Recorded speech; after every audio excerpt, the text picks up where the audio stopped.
Sorry, apologies. I just saw a monster, and it was a real one. It was a real monster. Ah, dang it. It was a real, genuine monster. I can't believe it. Hello, welcome. Welcome to the Video Game Valley. It's a beautiful day. A perfect 72 degrees out. We are playing...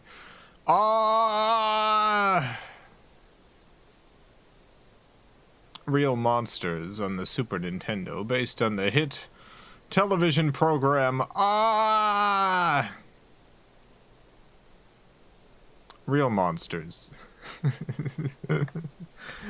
I liked this show. This was a Klasky Chupo show.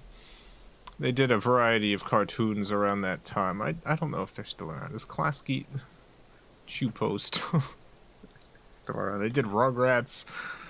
A number of programs. I think there were the Wild Thornberries. But, I always really liked Real Monsters. This was my favorite of their programs. Real Monsters. Didn't they make those weird McDonald's cartoons? They did. Yes, they did. They did. Real interesting animation studio. Did a lot of interesting work. I'm excited to play some Real Monsters. Oh, I didn't update anyone yet, but the pound cake that I made yesterday is perfect. Perfect pound cake. I made a lemon pound cake, very good. Very lemony. I did use a lot of lemon in it, and it's got that nice lemon flavor, but not an artificial lemon flavor, because it's real lemons. Real lemons.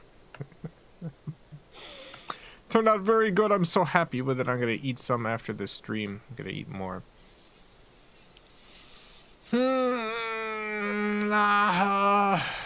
Real Monsters.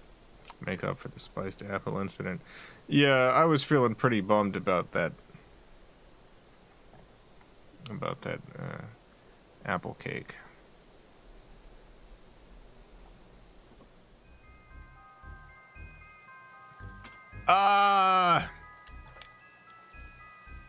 Real Monsters.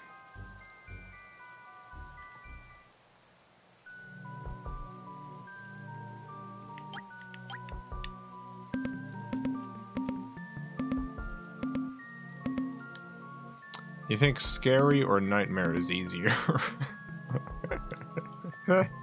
You think scary is probably easier than nightmare.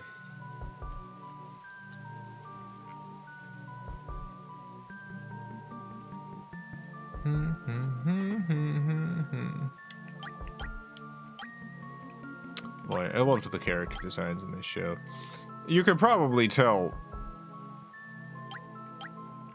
I feel like a lot of the ways that I draw, it takes a lot of inspiration from Real Monsters.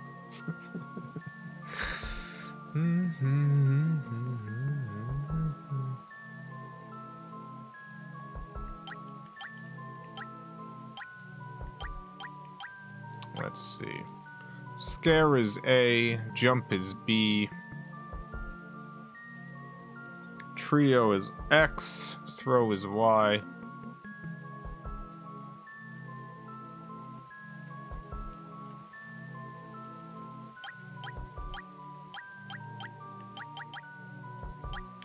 I like the little detail of the bone with an extender. Extendable bone.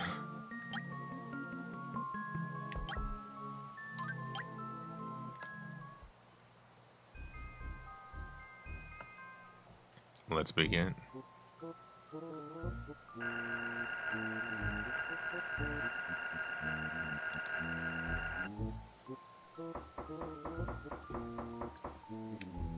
Midterms today? Ready? Okay, we need to find a shoe.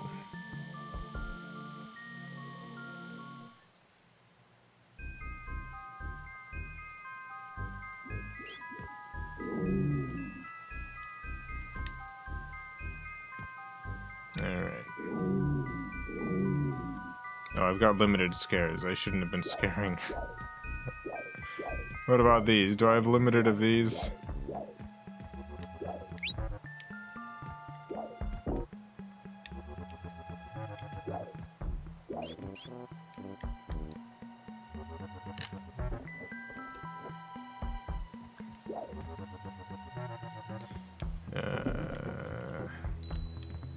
I don't know what that was, but thank you. Oh, that was another scare. Oh, I don't want to get stomped.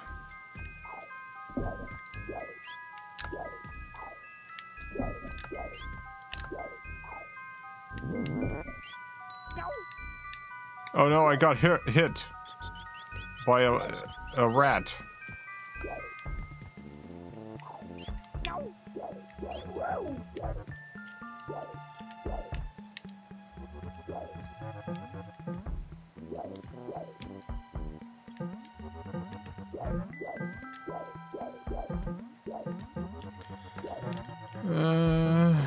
What if they made licensed platformers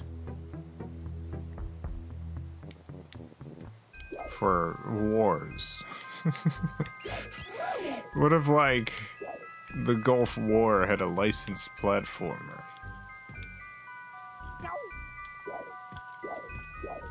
What if what if when the Vietnam War was going on, what if they did licensed platformers?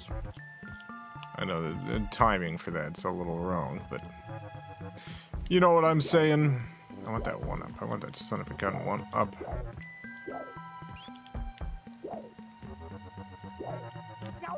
Why do they only make licensed platforms with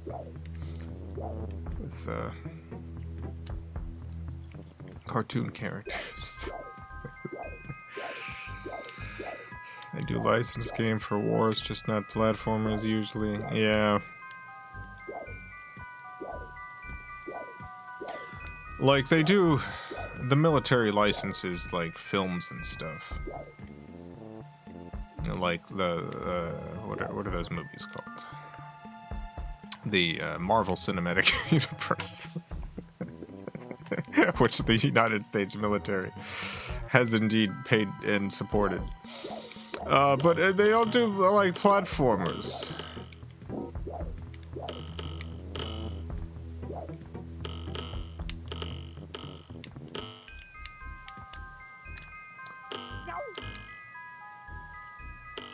Man, having a hard time with this platform. Oh, this fall damage. Son of a gun.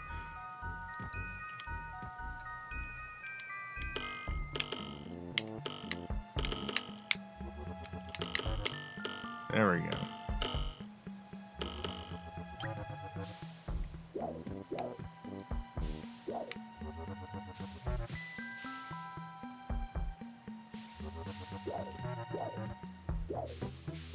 Oh.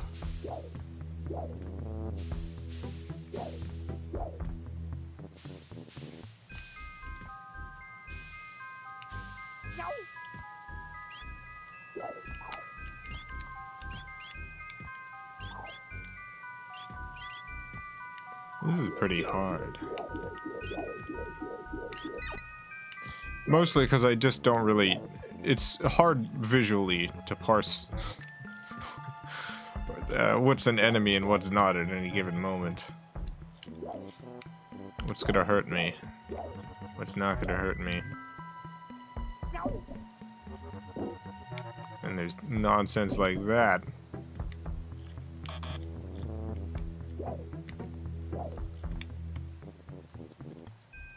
I don't have a double jump.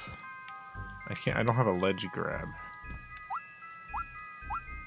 Oh, I can switch between characters. Maybe that's the way to go.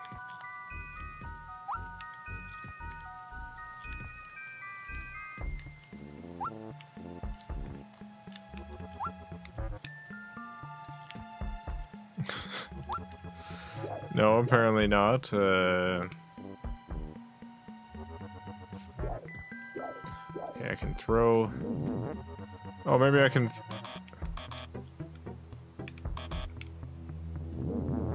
Yeah, maybe that's it.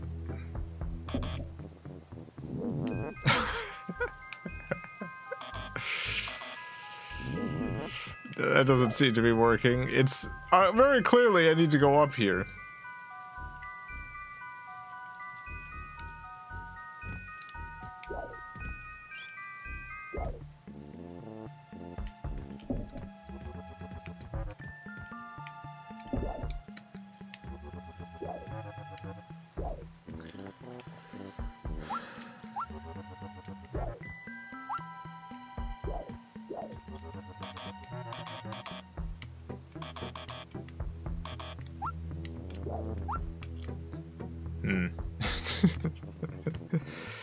Let's see, do I jump higher the second time? No. Is there a run button? You wall jump? No, I cannot wall jump.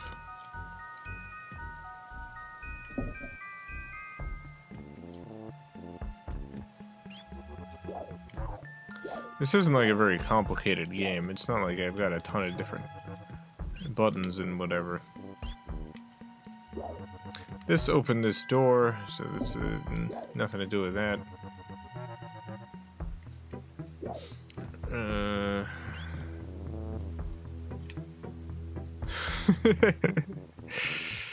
This is a real problem. You have to make some kind of ladder with the monster. Like they go in each other. How do I... Like there's a button I press that they do something together, but there's something that they do is this.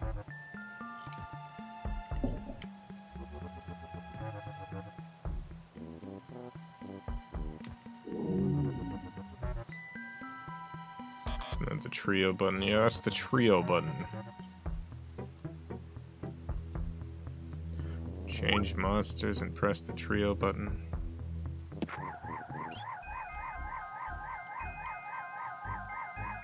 Alright. I don't think that's right, so maybe... Okay, here we go. Yeah, no, this is it. I tried this before, but it kept making the sound. Apparently I was not in the correct spot.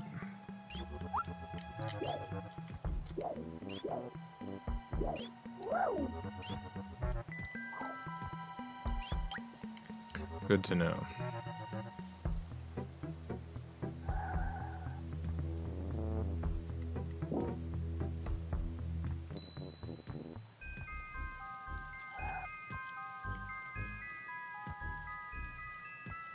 I gotta do this again. Let's see. Trio.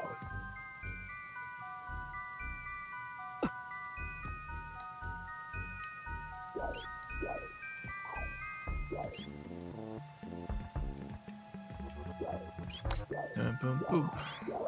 Oblina is my favorite. Yeah. Great character. Great character, great show.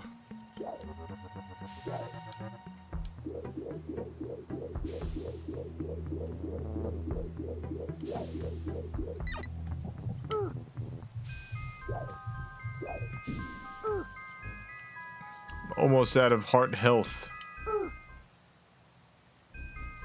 I'm out of heart health.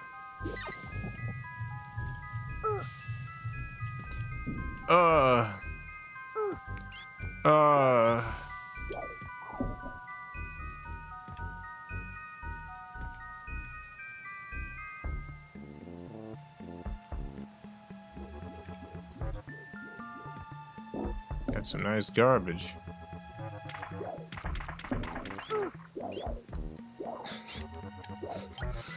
All these things throwing tiny things. It's like they're monkeys.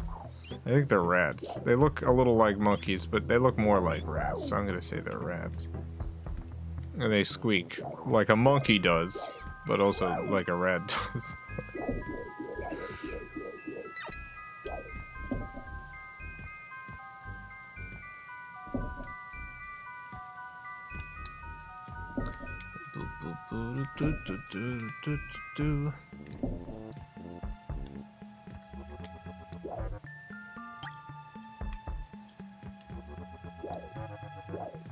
Oh yeah, I forgot to mention Ah! Oh god, I'm being mauled by a dog. Stop it! Oh god.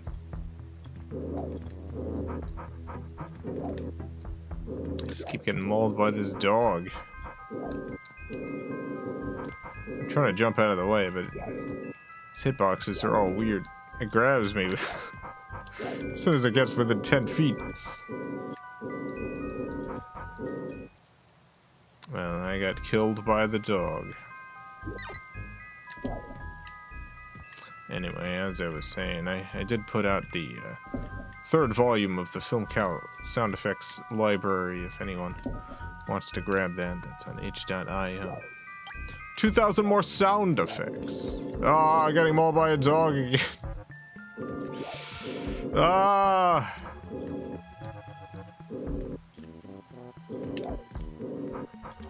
2,000 additional sounds for free.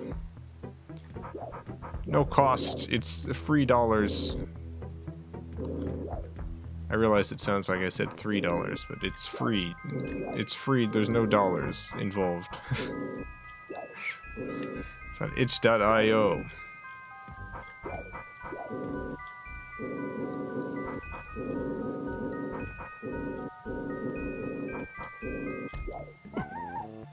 Got him. No problem. Ready? I still gotta find the shoe.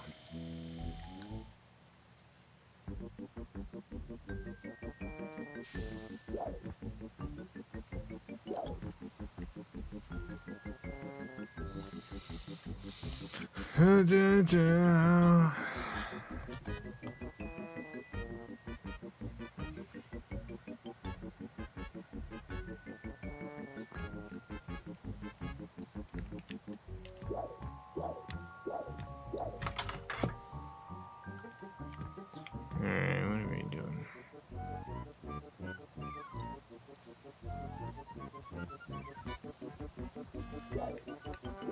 Loved the show, but now realizing Gromble's a transphobic caricature.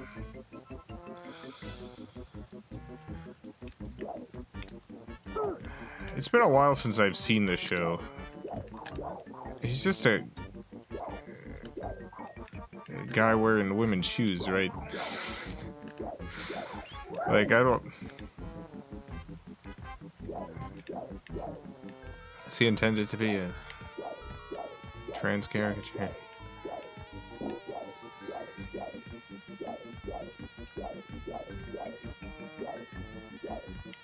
That's supposed to be scary.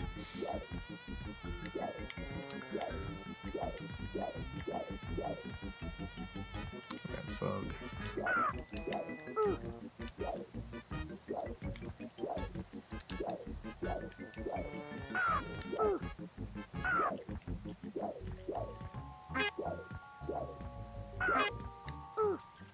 Dang it, killed. Seems like a joke that he wears heels. It definitely feels like it's going into the camp queer as villain tropes. But I like the character. just like I kind of like all the homophobic villains of the time.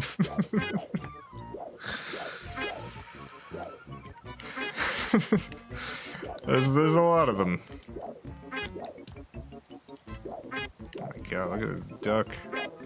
I like him too. Yeah.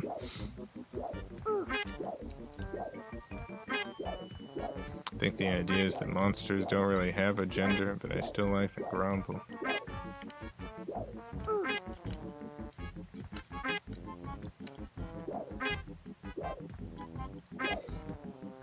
Oh yeah, I gotta do this.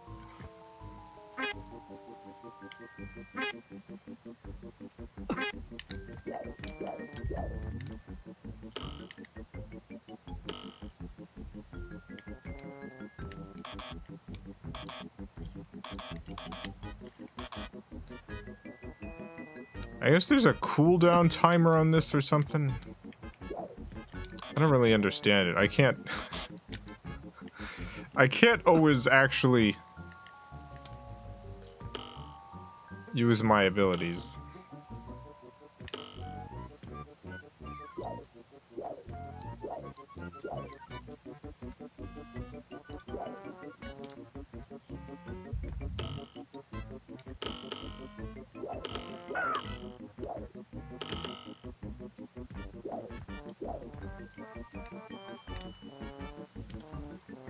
Limited use. Well, it doesn't seem to be limited use. Because I can start using it again.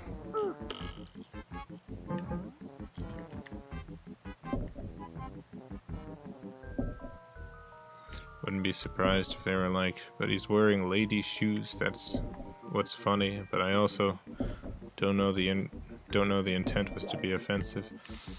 Yeah, like, it's never made a joke or anything. I don't know. As far as, like, from what I remember, but it has been a long time since I've seen the show. I don't remember a character being like, "You're wearing women's shoes."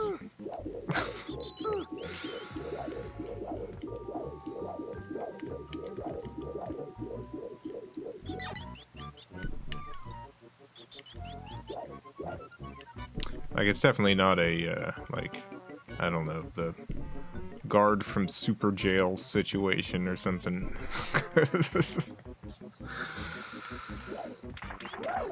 Which studio did that?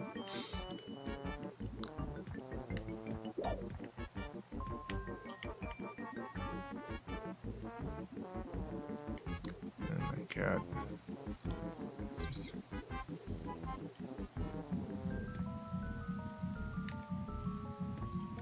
Oh, it's fans. Nice. Where the heck am I going?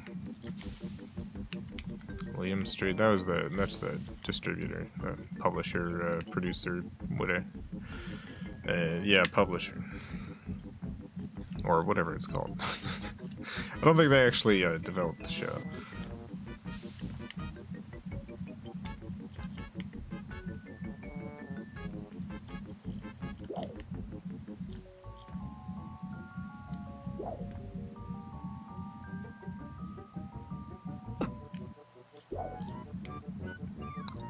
Probably Titmouse. I thought there's a company, they had like they did a drunken bird thing. What the heck am I thinking of?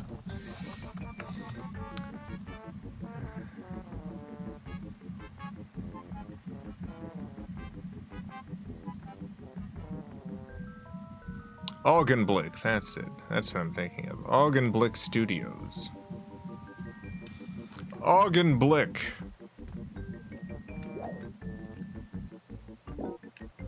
Yeah, I guess I got taken over by Titmouse at some point. But yeah, that's the studio I was thinking of.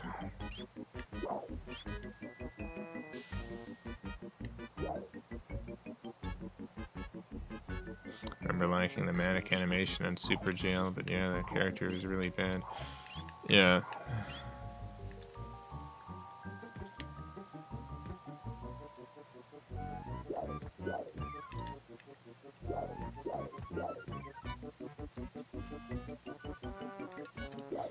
It's funny, there's elements of the character that I actually do like. There's no doubt that it's extremely transphobic, though. Like, intentionally. Very viciously. But I still... yeah. Still elements to the character that I appreciate. Oh no! Super Jail is still one of my favorite animated shows ever, but Alice isn't exactly a loving depiction of our struggle. No.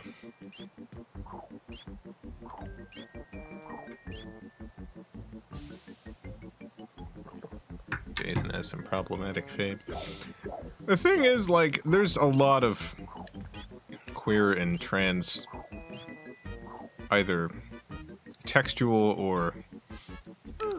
dang it, I keep forgetting to jump, coded characters in media who are definitely written from a perspective of bigotry, who I still end up genuinely liking as characters, largely because those characters end up still operating on an outsider basis in the media. So there's like... I don't even know if I was supposed to go up here.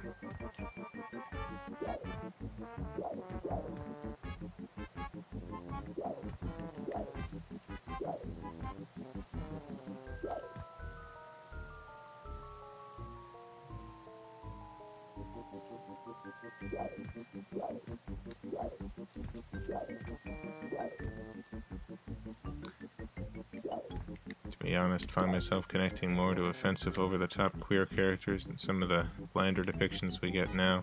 Yeah, 100%. Yeah.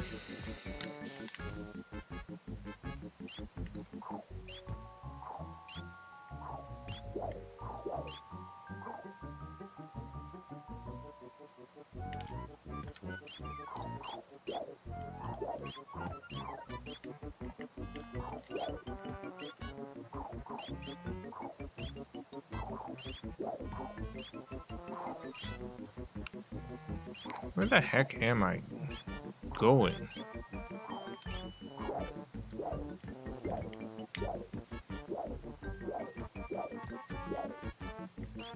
What about Alice do you like? I always like it when you have like a girl boss character who's genuinely a nightmare. Like, I don't like girl boss characters. Except when they go way too far. Like, I find that archetype generally,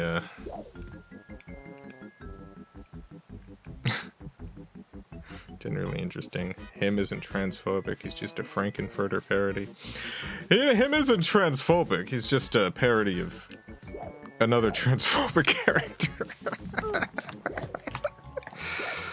No, it's absolutely transphobic, but, you know, you can still like the character. That's fine. I still like Frankenfurter, even though Frankenfurter 100%. Not a particularly,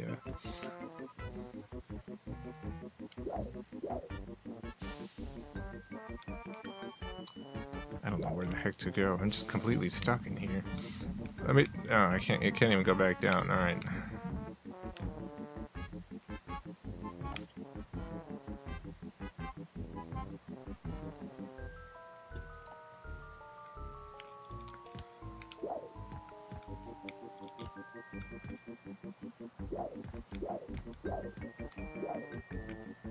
When did it appear? What, queer and trans people? Beginning of time, my friend.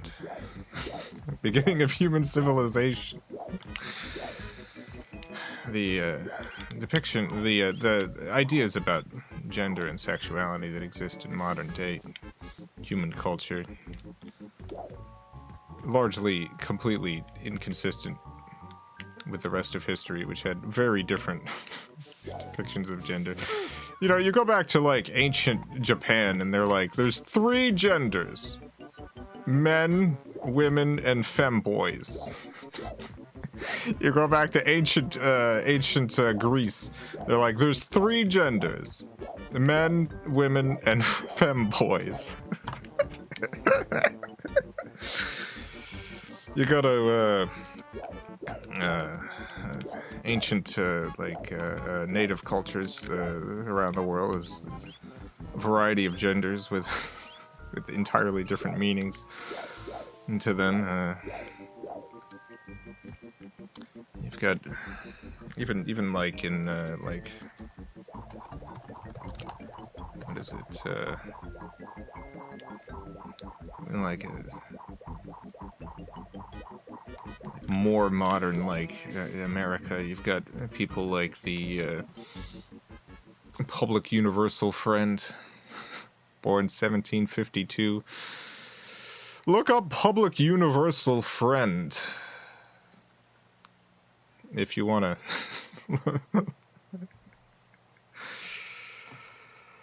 want to learn about earlier American gender stuff. What? Yeah, public universal friend. Sorry. Let me go back. Reanimated as a genderless evangelist named Public Universal Friend. Afterwards shunned both birth, name, and gendered pronouns. In androgynous clothes, the friend preached throughout the northeastern United States, attracting many followers who became the Society of Universal Friends.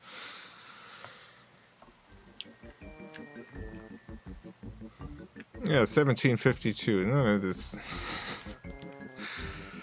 When people say stuff like, oh, all of a sudden people are non-binary now, or all of a sudden people are trans now, it's like, no, they've always been here, it's just, usually they've been murdered, and history's been erased over and over again. Like, it's kind of the...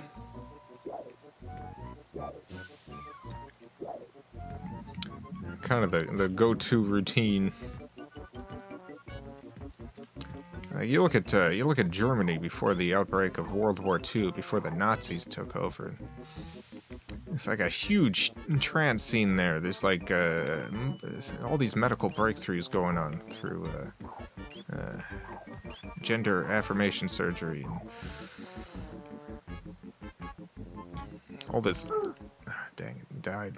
All this stuff happening, and then the Nazis take over and burn all the research, kill all the trans people.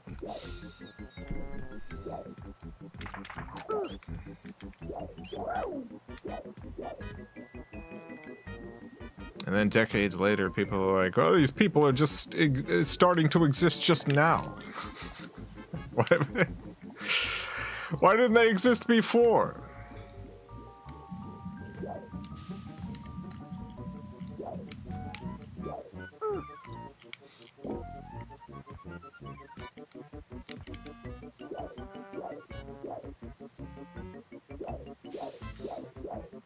I don't think I'm ever going to get out of this cave.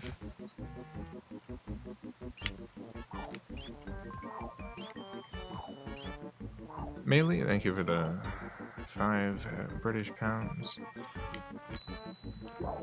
And I got a diaper of some sort. I don't know what this is supposed to help me with. Speaking of Jason, proper starved for some interesting lesbian cinema. Sick of getting recommended the same stuff. Got any good recs? Oh, goodness gracious. Here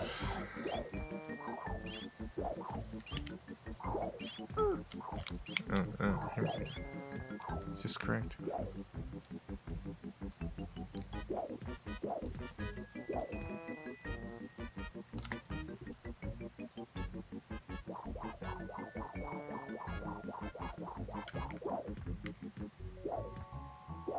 I've seen Bound like 12 times, need something new. Oh god, I'm trying to like in my head figure out what recommendation to do that you're not gonna have seen already. Oh, Brad, I did miss this, apologies. Thank you for the 199. Is Bon Clay from One Piece homophonic?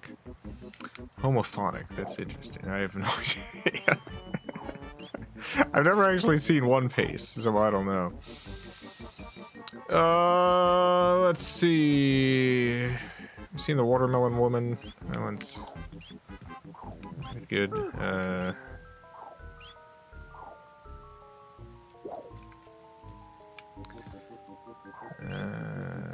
God, I'm just trying to think off the top of my head. Did French New Wave produce any lesbian romance? The French New Wave was heavily dominated by men doing very extremely straight cinema, with one exception, who happens to be my favorite, which is Jacques Demy. Bisexual, made very bisexual art. But no, there's not a ton of lesbian romance in French New Wave cinema.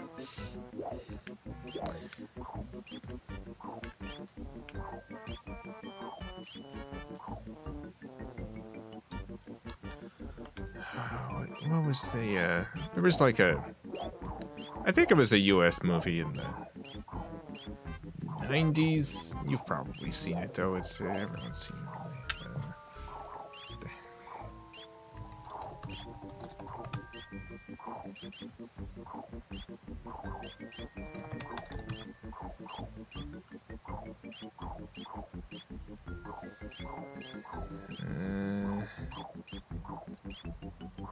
What's this called? Yeah, it's the 80s. Desert Hearts. I'm sure you've seen that one.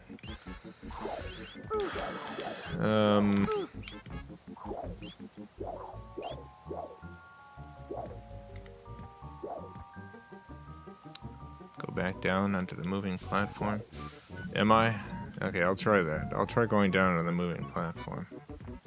I can't believe how lost I am in this game. Actually, don't think I have. Alright, well that's yeah. That's a recommendation then.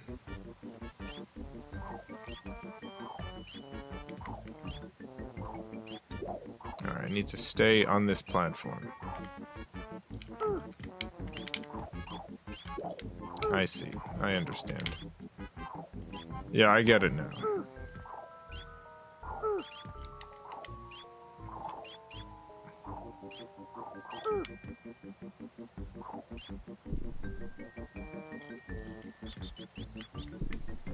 Alright, I think this is a checkpoint. I think this is a checkpoint.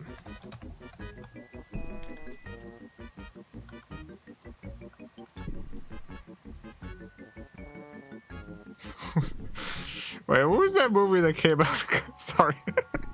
You've definitely seen this one. What was the... Where's that movie that came out a couple years ago about the queen?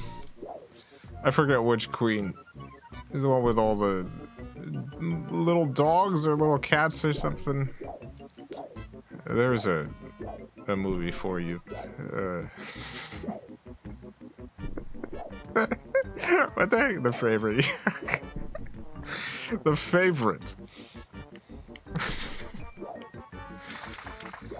Rabbits, that's what it was. Alright.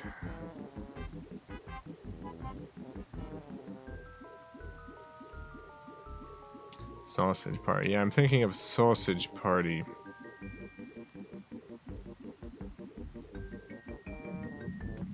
Not thinking of Sausage Party. I'm just back down here again. What the heck?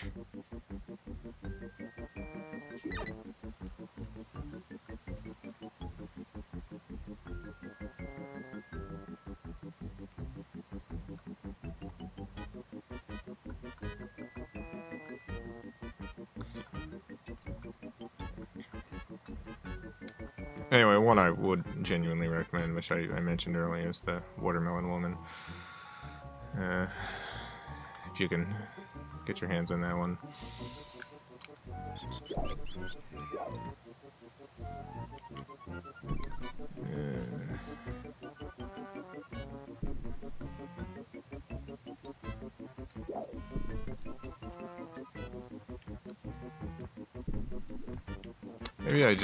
Maybe that was the wrong way to go completely.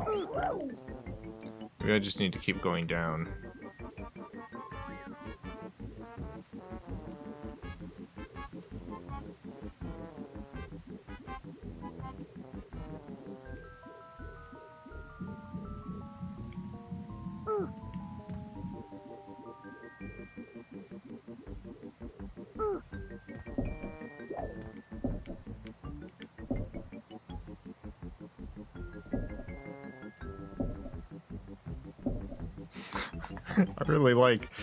I like the way that she's really staring at this, trying to figure out the exact timing.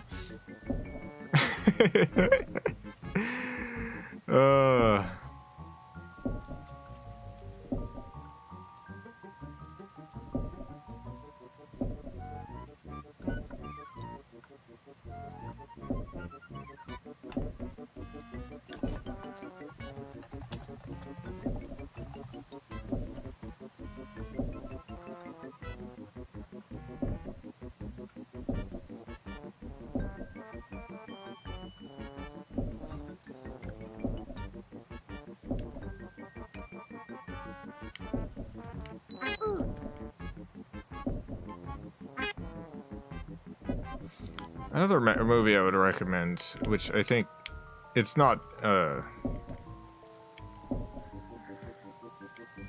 lesbian film. It is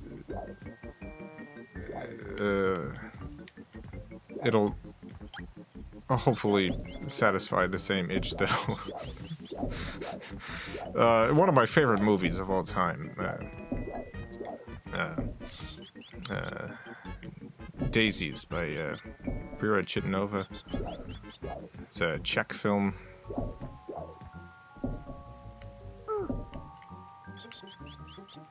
Is it Daisies? It is Daisies, yes. God, I love that movie so much.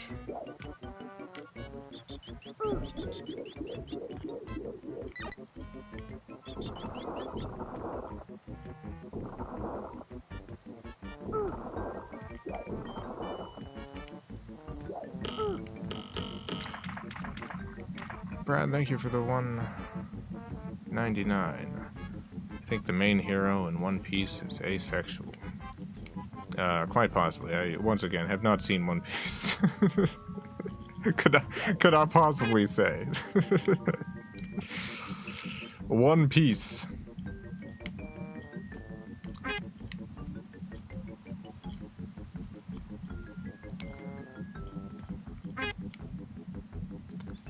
I had high hopes for this game based on the art.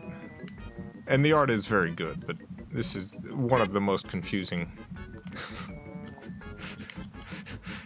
licensed platformers I've played in a long time. And it's a whole genre full of confusing platformers. It's been on my list for quite a while. It's very good. It's genuinely such a wonderful movie.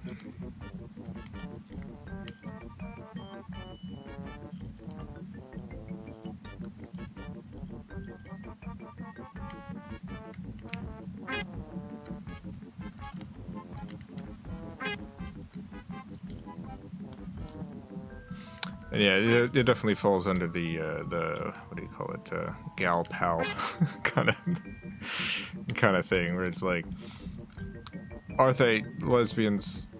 I think textually no, but they do have a bond stronger than any they will ever have with with any men in their life. So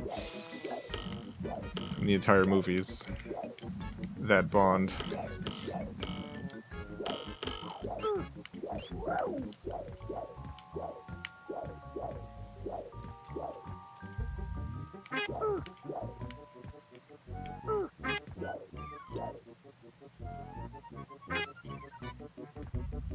Ding dang duck. The duck killed me.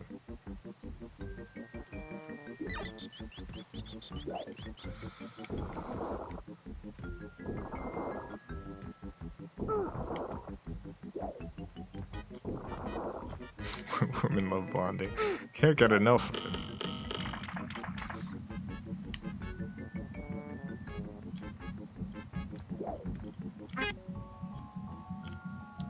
But yeah, most of the movies,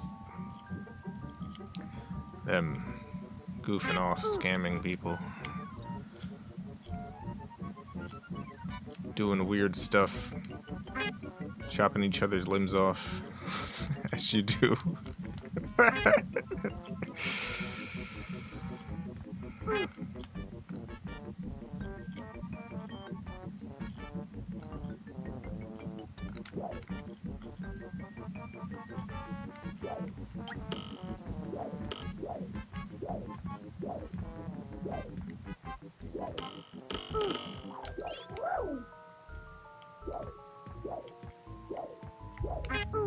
That ding dang duck.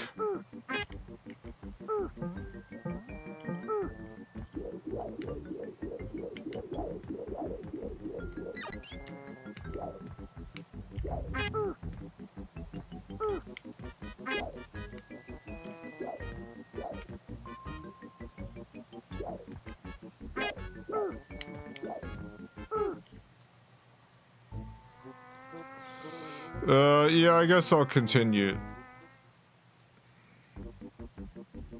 is so difficult. It's so difficult.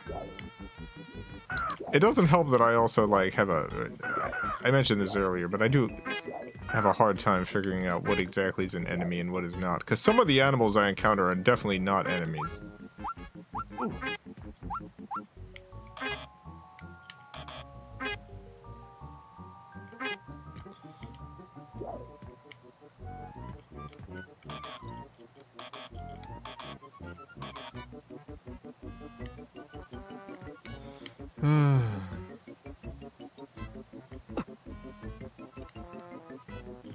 Oh yeah, I gotta hit that switch.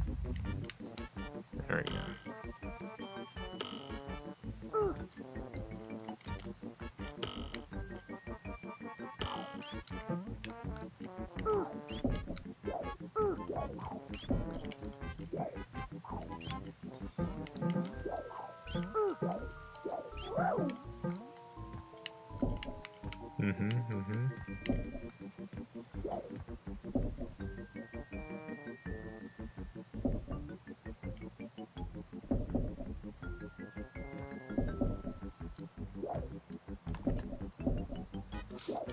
Talking about mid-90s films where Bond is giving me hankering to watch. Death Becomes Her. God, it's been a long time since I've seen Death Becomes Her. How is that movie? It's been so long. I remember really liking it, but I haven't seen it since I was like a child, as far as I can remember.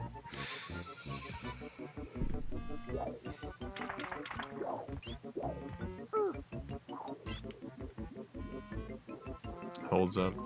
Nice.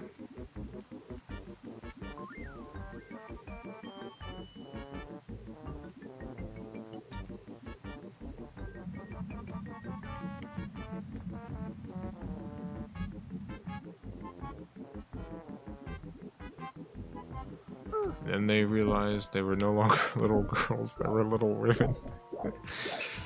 Doesn't Bob Odenkirk actually say the... like, he plays the dad in Little Women, right? Or something, and he comes back and says something like that. Look at my Little Women. That new movie.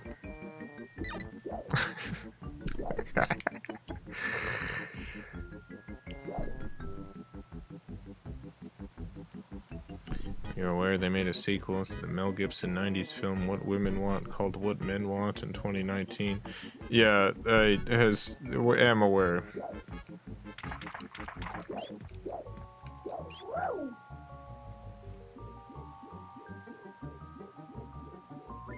I don't really think the concept makes sense. When gender swapped like that, but it didn't seem like it did very well. They're really scraping the bottom of the barrel there in terms of licenses to make a sequel to.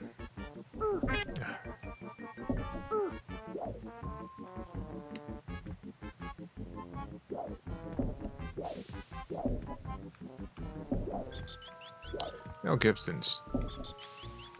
I know he's not in that movie, the sequel. He's been showing up and stuff again.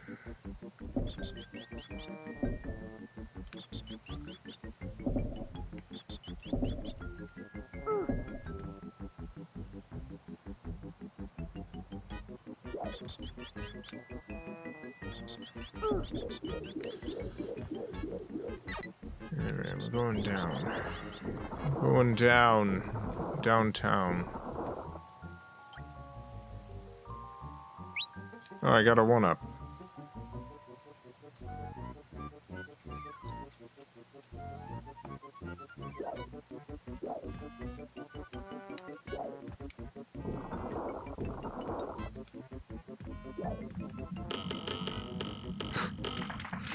Ding spring.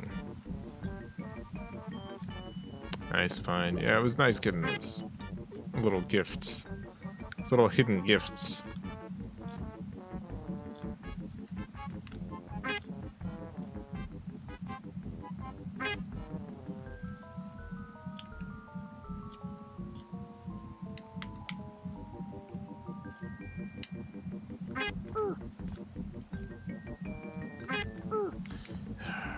Duck.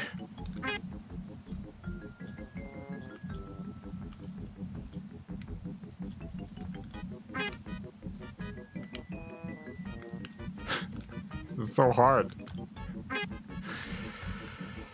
This is so hard.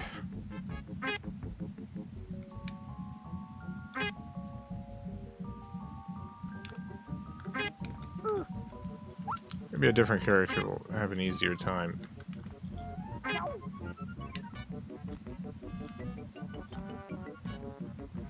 Almost. Oh no! Mel Gibson being a horrible person really sucked for me. I really like conspiracy theory.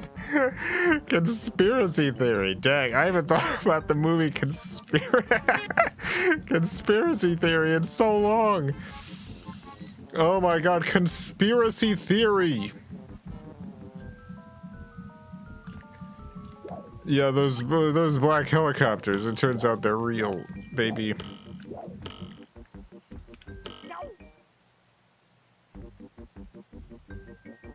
Didn't he have like 10,000 copies of Catcher in the Rye or something? Is that like a thing that happens in the movie? You see that he's got like just a library full of nothing but copies of Catcher in the Rye. Brad, thank you for the $1.99. You should watch all 1,000 plus episodes of One Piece. Alright, yeah, why not? One Piece, I'll watch it all. I'll watch every One Piece. Every time he saw it, he had to buy it.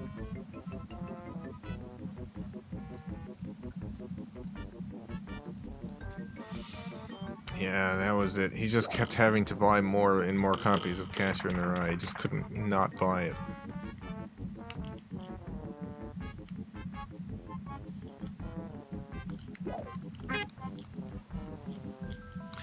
There's a handful of movies that I feel like have largely just fallen out of the public consciousness. That's one of them.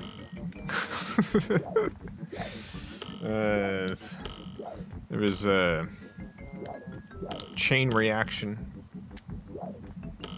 starring what's his name? Oh god. John Wick. What's that guy? Keanu Reeves.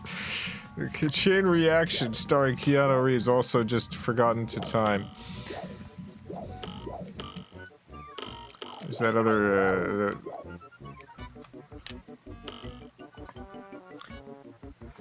is that movie where the stealth bomber gets hijacked? Starring John Travolta. That one's also largely just been forgotten. Broken Arrow. Broken Arrow.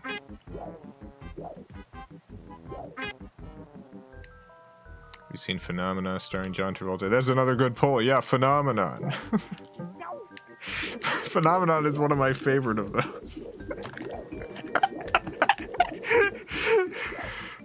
Cinema Sins just did Broken Arrow. Ah, Cinema Sins. I don't want to see those sins. Whatever they list as nonsense. I'll start defending movies that Cinema Sins reviews. I hate their sin system. Not every decision is a sin.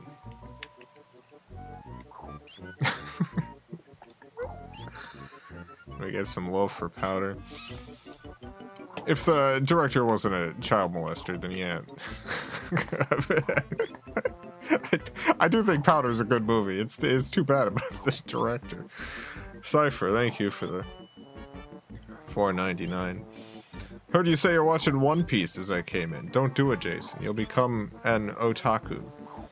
Also, hope you, Scuffy, and Pancake are well. Thank you. Appreciate it.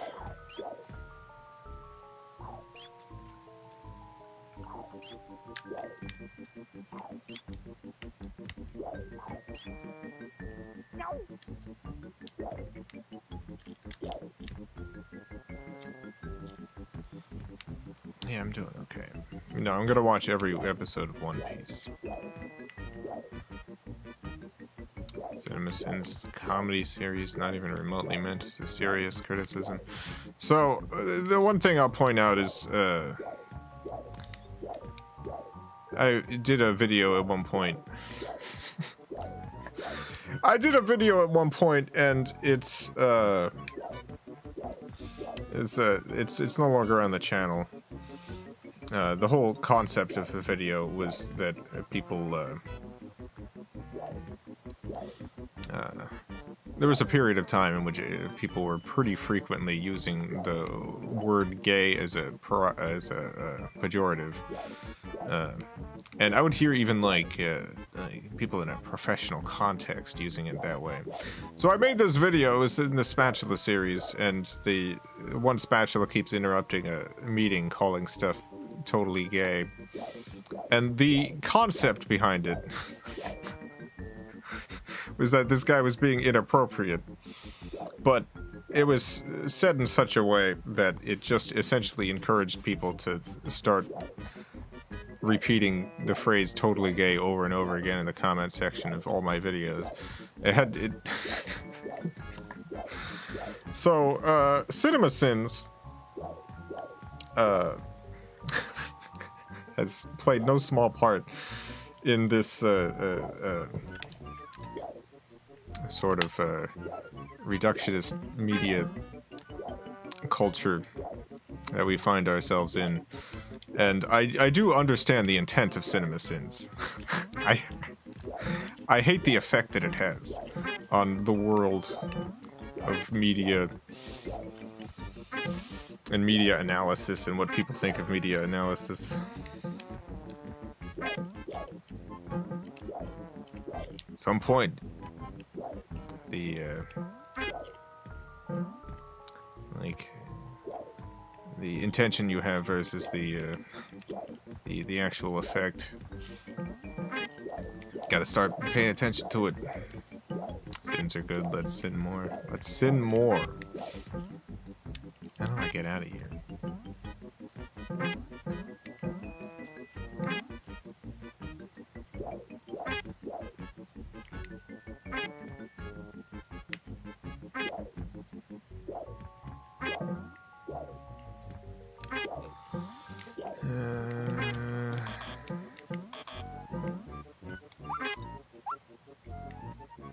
Will this help? No, it's not helping.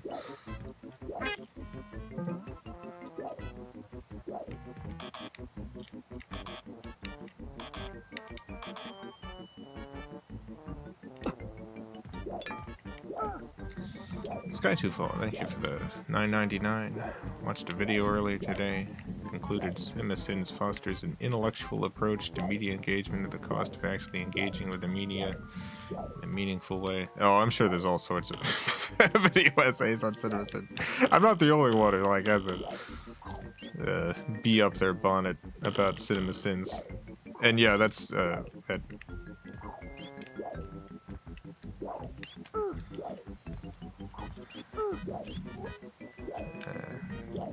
Pseudo-intellectual approach. Yeah, sure. I'd have to see the video. Oh, there's a switch here. If I hit the switch...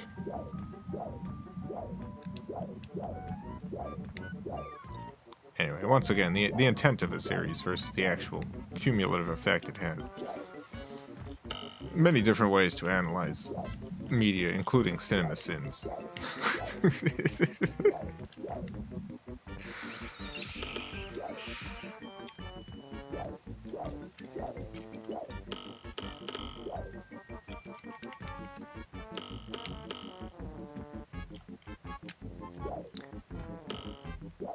I am completely stuck.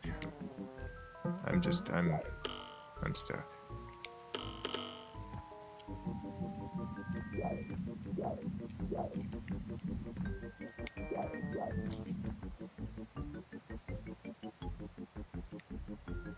Well, let me try using the eye, maybe.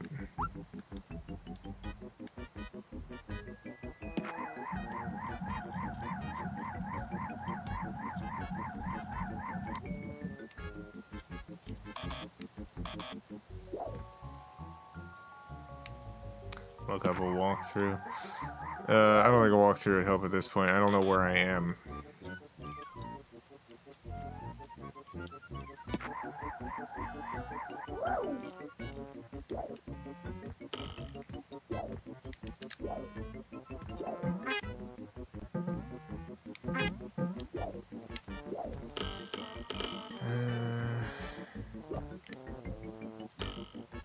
This is... Okay, I've definitely hit this switch. You're in the real world. I'm in the real world. A lot of fun sound effects in this game. There are a lot of good sound effects.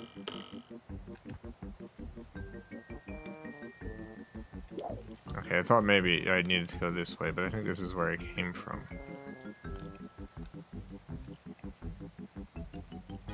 I've never been more lost. How am I supposed to deal with this?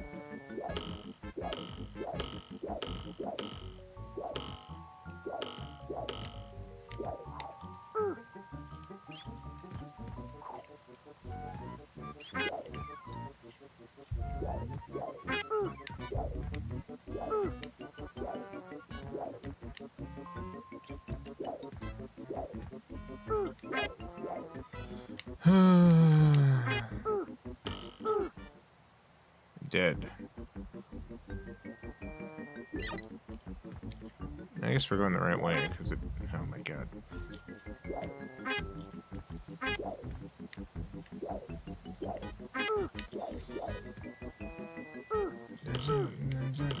Jeez Louise. Zodiac Killer was just joking, guys. I don't like CinemaSins. I wouldn't necessarily conflate CinemaSins with the Zodiac Killer. I mean, come on.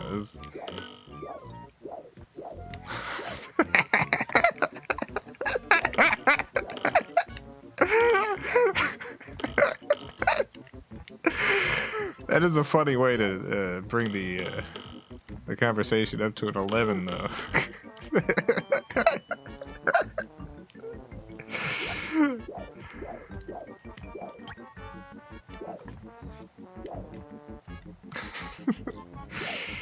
The Zodiac Killer.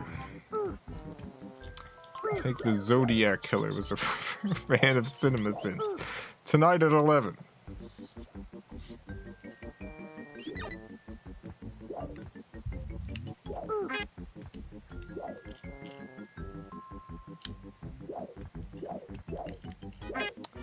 Oh my god. That duck.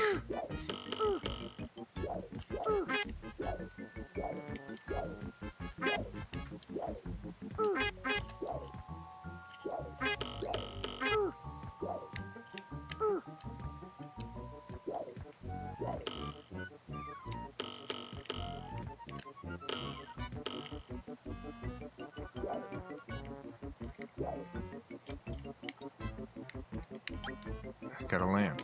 I don't know what the lamps do, but I got one. But at what cost? I'm gonna get hit by a thing now. Oh god.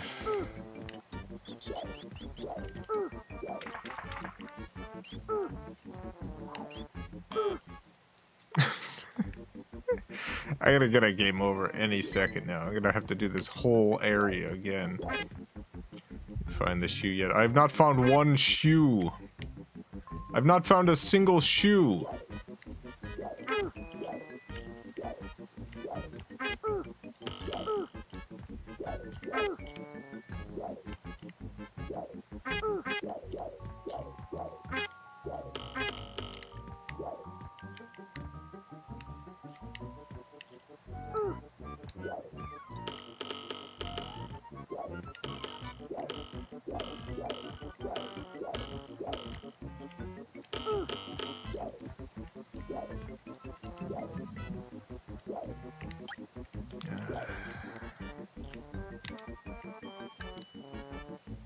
let's do this.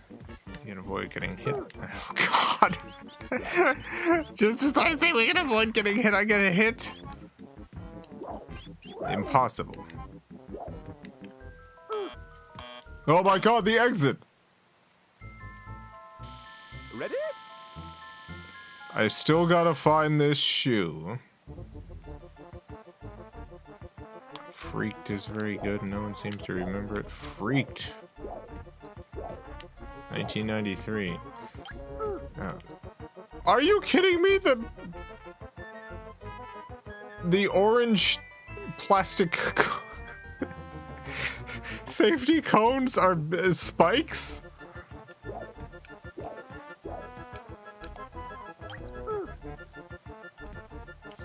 Oh, God. Go Tigers, rock 'em. That was my school mascot. I went to Martin County High School, home of the Tigers. Martin County High School, home of the Tigers.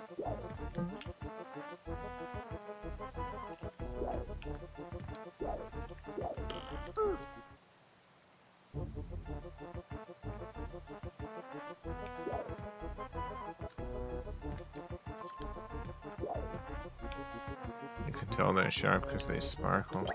Yeah, like, it makes sense that they're a danger in terms of their sparkly nature. That is how dangers are communicated in this game. Environmental dangers, at least. It doesn't make sense why they're hurdy, though, like, lore-wise.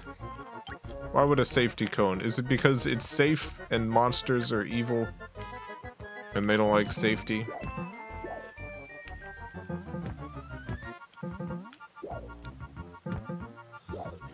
Because, like, the rotten apple core heals me. It's like that kind of twisted world, you know? It's like that kind of twisted sensibility.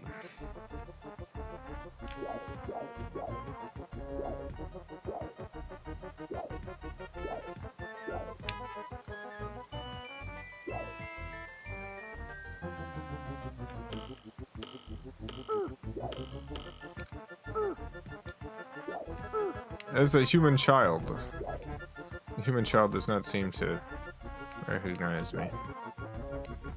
A dirty diaper gives you unlimited power, as they do, yeah. We gotta kill the child. Frighten the child. Oh yeah, I should have frightened the child. There's another chance. I did it, and also at what cost? The cost of health. Goodbye. R.I.P.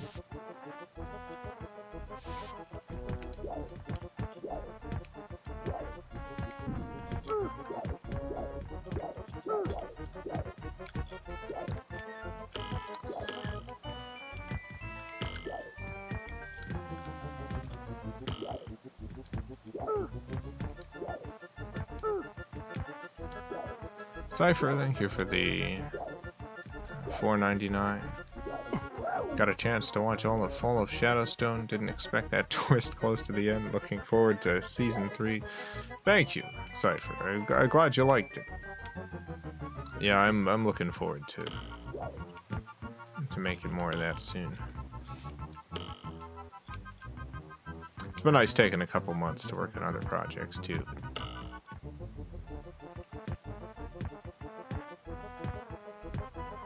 You're getting more Shadowstone at some point.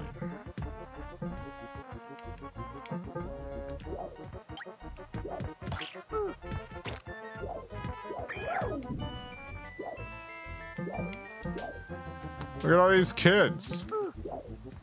They're too cool. You must die.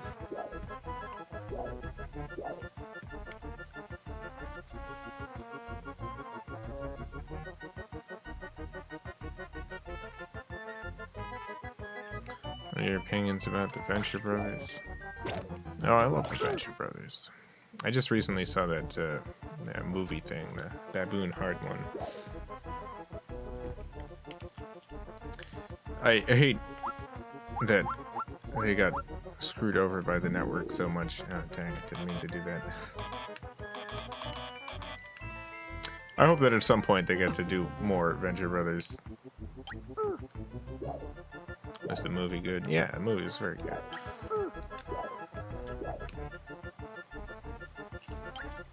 I've said this before, but I got a lot of people over the years, like, telling me my Charlie the Unicorn voice. Just assuming that the Charlie the Unicorn voice was based on one character or the other.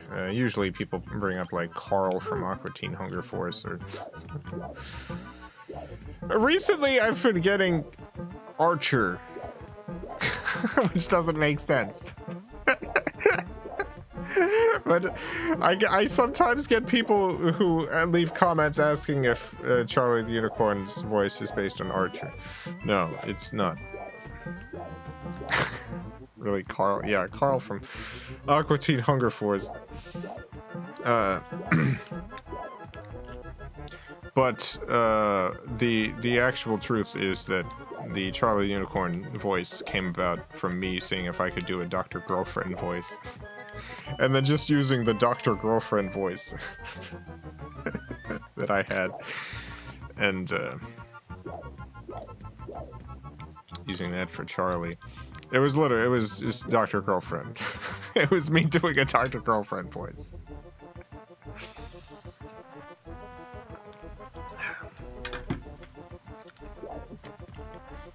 So yeah, I genuinely love the Venture Brothers.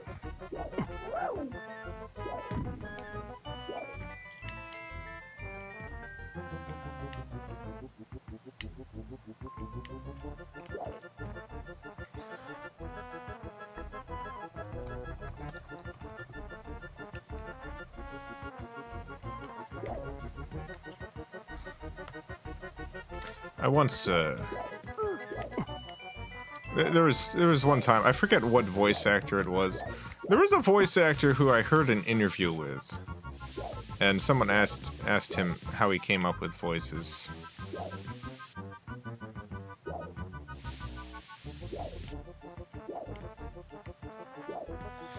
And the answer that he gave was that he what do you call it? He tried to do an impersonation of someone, and that person, the voice would be a bad impersonation, but would be its own voice essentially. And I've ended up doing that a lot over the course of my life. Just trying to do an impersonation of someone and not being able to do it at all, and then turning that into a voice.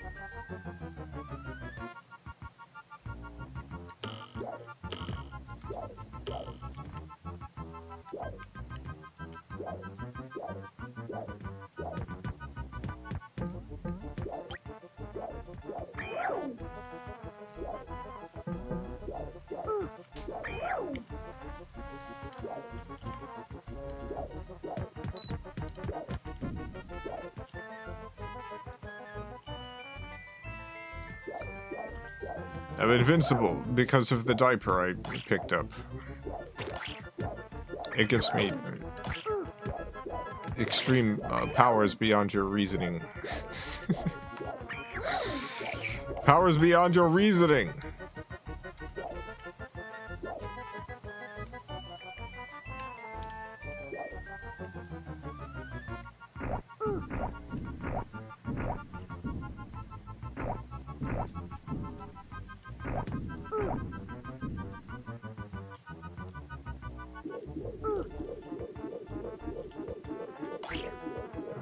Please, okay.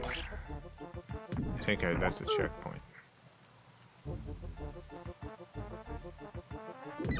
Yes, it's a checkpoint. Wonderful.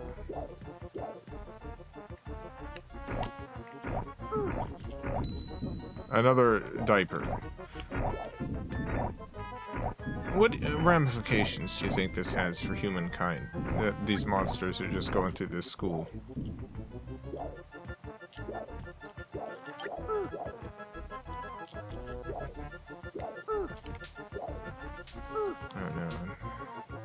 didn't realize I wasn't supposed to be falling down there.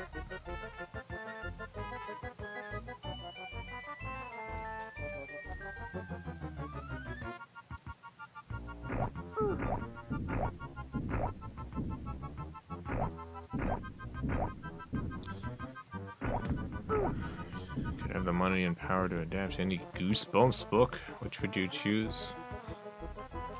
I do the scary mask one and then just make the character just say smoking and stuff all the time. Everyone would hate it.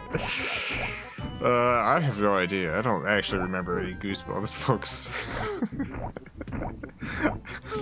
I know I've read like 100 Goosebumps books or something, but I can't remember literally any of them.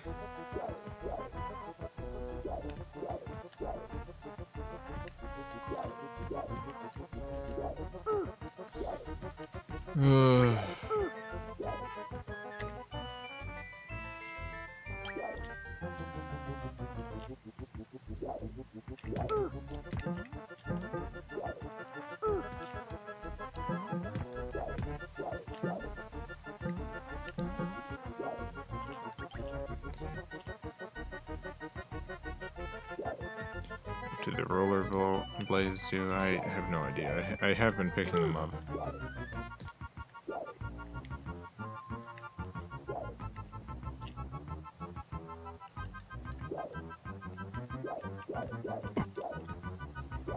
I think this is a bad game. It's too bad because it's got a lot of good things going for it, such as variety. That's nice. There's genuinely a variety of things to see. The art is interesting.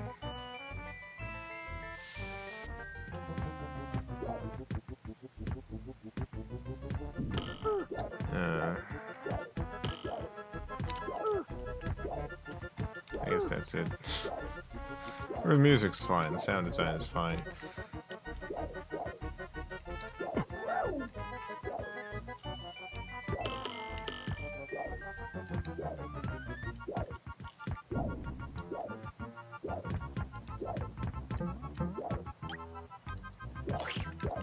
I can't believe this whole time I've just been trying to get this one shoe.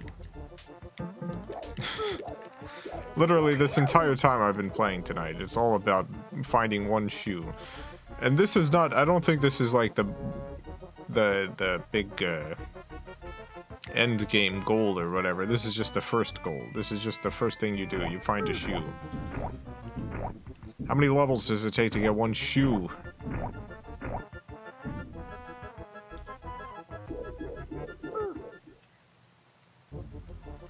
Just played this game while I was on vacation in Tennessee. Nice, how'd you do? I'm finding it very hard, but... That's me. Maybe I get the Game Genie in. God, imagine. Imagine if a genie granted me wishes here. Without finding any shoe counted, like the rollerblades. No, I think I have to find a specific shoe, because I have picked up some rollerblades, and it didn't just tell me I won or something. Vote Kevin for school council. I wouldn't actually vote for Kevin. Don't vote for Kevin. The other characters have different jumping arcs. As far as I can tell, this character and this character, let's see, have essentially the same jump.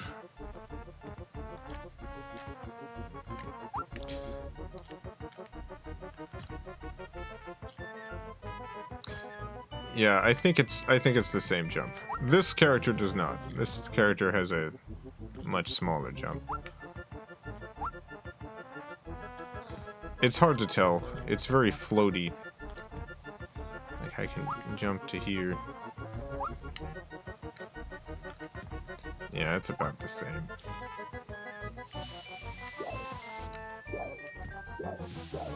But yeah, the one character has a smaller jump, which I don't know if that's useful in any instance.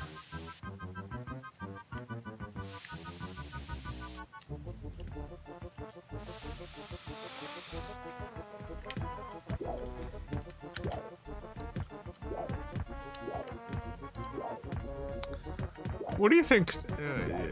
Let's talk about genies. Magical genies. And let's think about Disney's Aladdin sort of genie where there's no tricks involved. No tricks. We've talked about genies before, including no trick genies. What would be the funniest amount of money to wish for? I kind of feel like any amount of money is kind of funny because you can... I mean, you can wish for infinite money. So giving a specific number just sounds funny to me.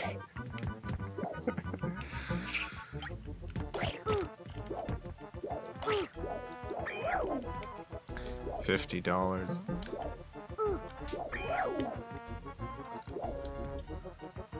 Yeah, see, people are saying the funny numbers. I don't know if that would actually be comedically the funniest. Like if I was writing a joke.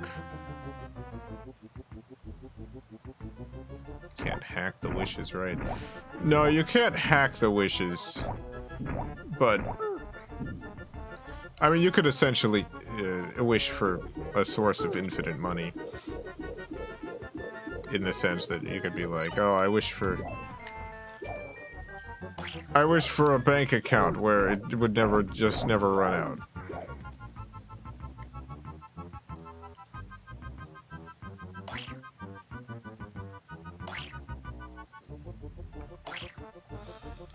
But what would be the funniest amount?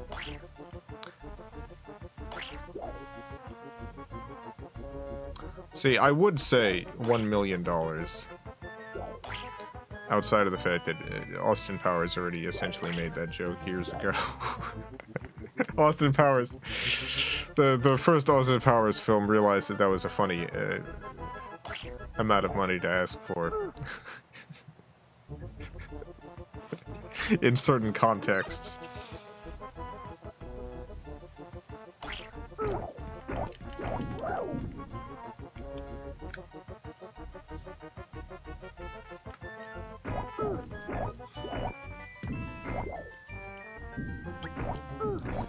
Because you have to imagine, like, for this dang, I'm all the way back down here. For this money number to be funny, you have to picture it as something that someone would actually wish for.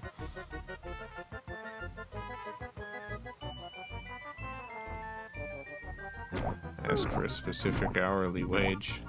That would be interesting. I don't know if that would be funny. I just want to be paid a fair wage. I'm not greedy.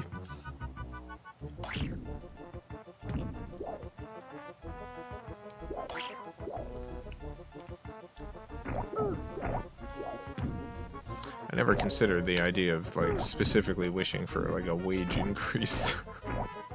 That money still needs to be earned. I don't know if that's funny, but I like the answer.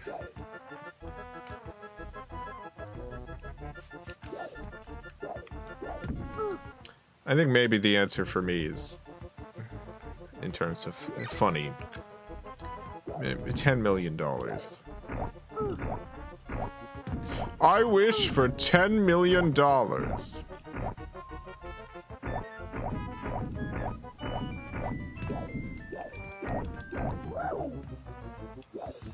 Sky Twofold, thank you for the $4.99. What if a genie came to you right now and offered to grant you any wish related to playing this specific game? I wish that every time I died in this game, I got $10 million in real life.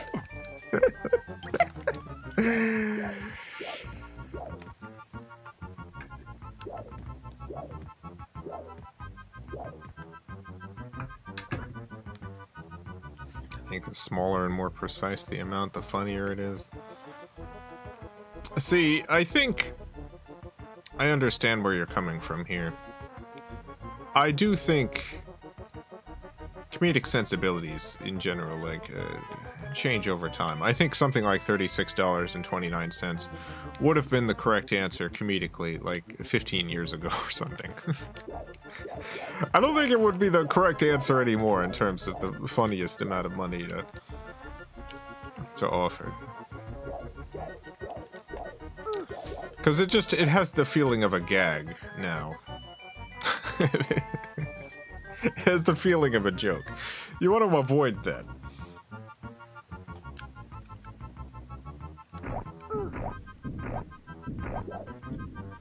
I'm never getting out of this school.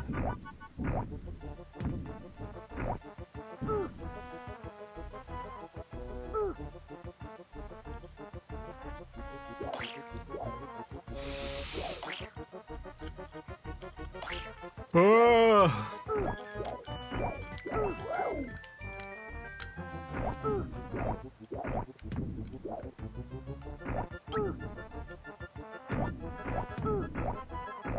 $1 more than Elon Musk's net worth. See, I can imagine a classic gag where you're like, I want exactly $1 more than Elon Musk is worth. And the genie hands you a penny. Because Elon Musk's not worth nothing. That would be a classic joke, like a political cartoon. I can see that in the funny papers.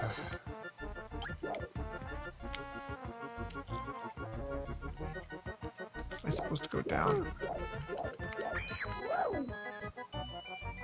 Oh, 1-up, I need that.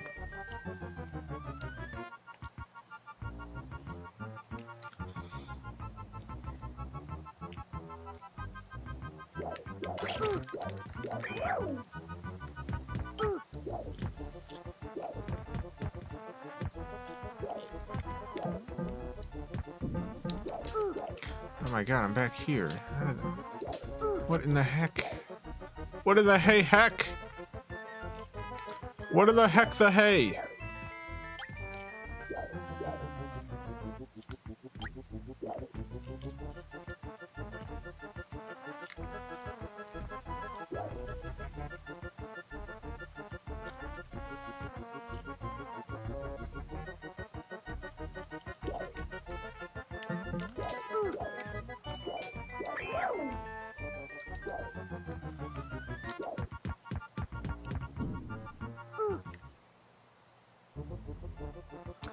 Watched the fall of Shadowstone Park last week. One of the greatest creators online. You deserve $1 million. Thank you. I would love $1 million. That would be wonderful. I don't know that I actually deserve $1 million, but I would love to have $1 million. I think that'd probably be enough to open up that free kitchen I'm always talking about. You could probably do that with $1 million. I don't know how long you could run it, but yeah, donations cover part of that.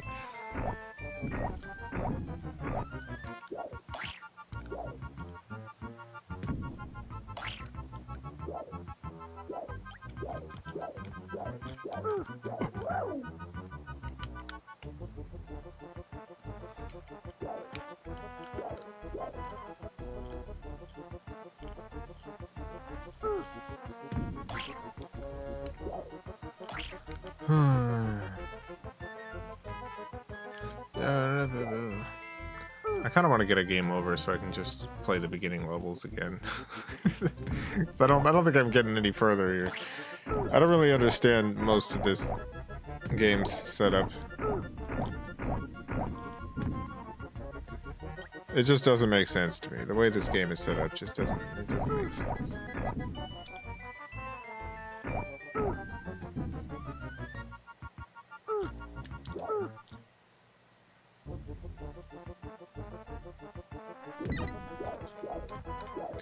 Asking a genie to make YouTube revenue actually worth something.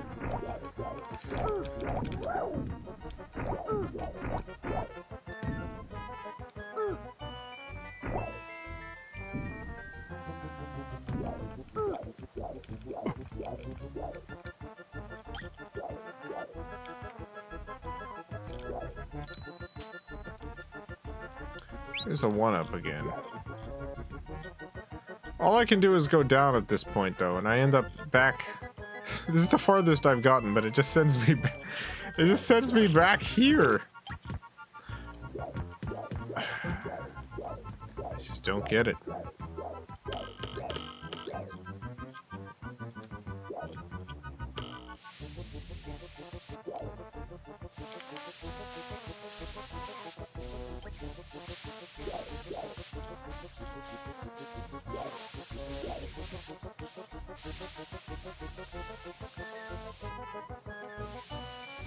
I had $1 million. We would always eat craft dinner. $1 million worth of craft dinner every night.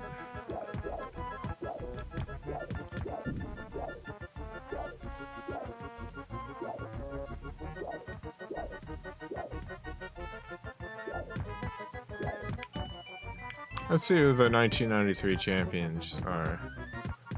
C. Wong, R. Chapeco, B. Lipton, M. Goddessart, A. Hickey, J. Young, C. Bunch. I think these are people on the development team. Probably. I bet these are developers right here.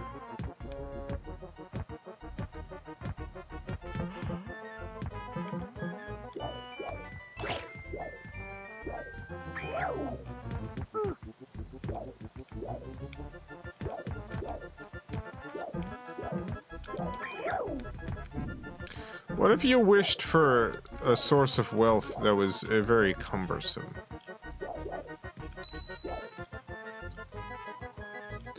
Like you had a magical sack that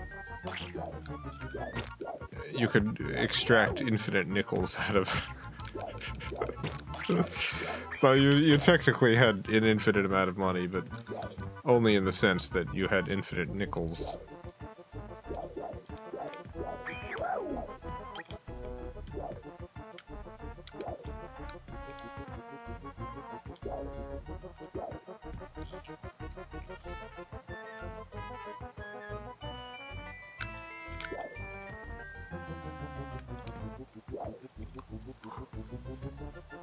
Oh, yeah, sack, not a wallet. You can just get more nickels out faster from a sack.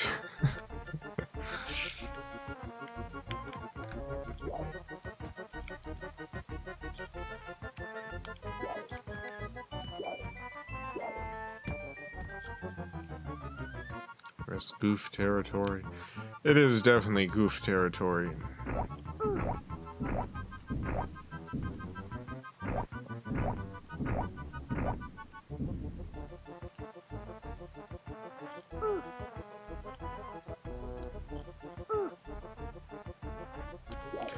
What if you had a sack that could extract infinite money, but all of the bills were marked as,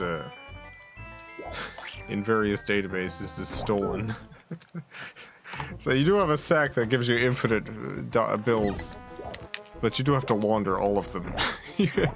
At no point can you not launder that money, because it's all going to get flagged the moment you try to spend it.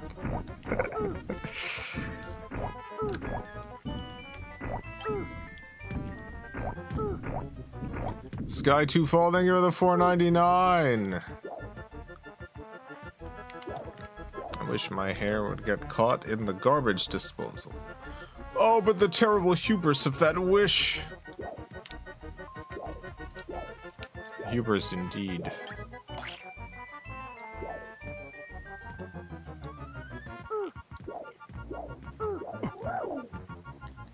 We're in monkey paw territory now. Oh, I got the shoe! I just got the shoe! I literally just got the shoe! Oh my god. The fabled shoe, I have it! Oh, please don't kill me. It's the exit, oh my god. Ready? What do you mean ready? I got the shoe!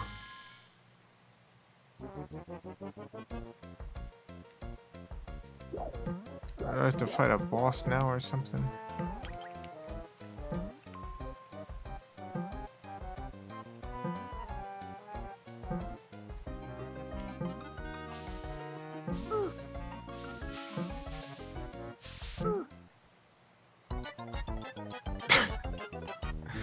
Oh well. I guess I got my wish and we're going back to the beginning.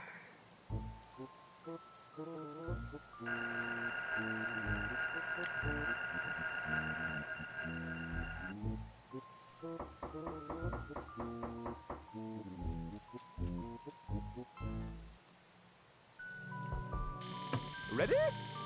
Find the shoe.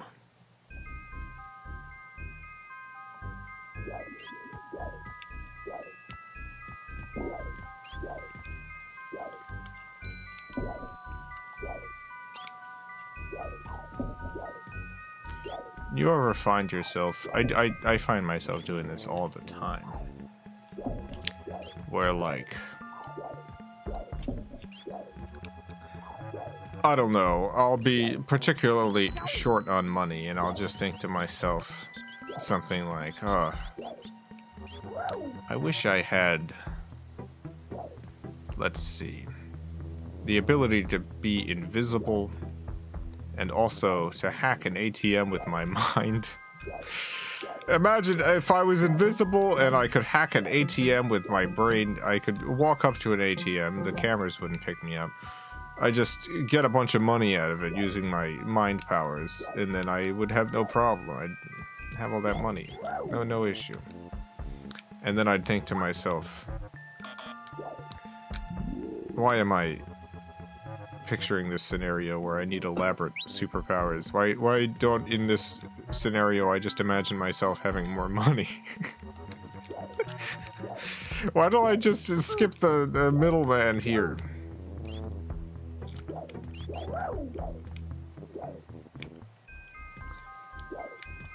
Why do I need these elaborate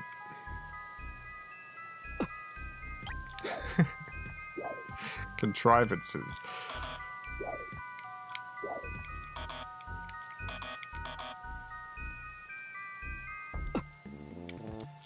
No.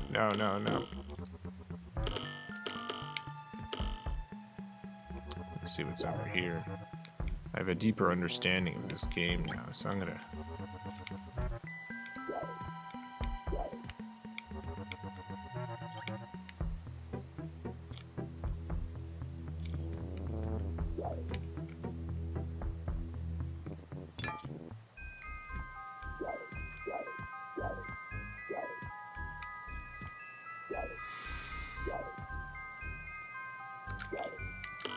I'll also do this thing sometimes where, like, your imagined wishes you would give to a genie, for instance, and you try to figure out the most optimal way to wish, as if this might be a situation you'll at some point end up in, and you want to be prepared. It's like, all right, I want to live forever, but I don't want to live forever and grow old and turn into dust and then just be living dust. So I've got to add some contingencies onto this. I've got to add some extra. I don't want to blow my wish here.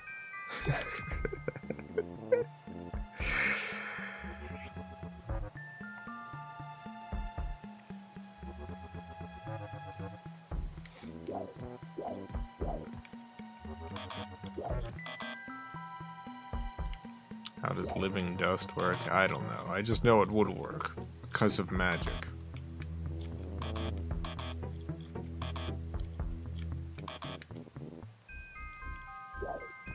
Why would you throw me higher? Come on. There we go. Have a Dorian Gray type situation, but it's a painting of Charlie the Unicorn. That would be pretty funny.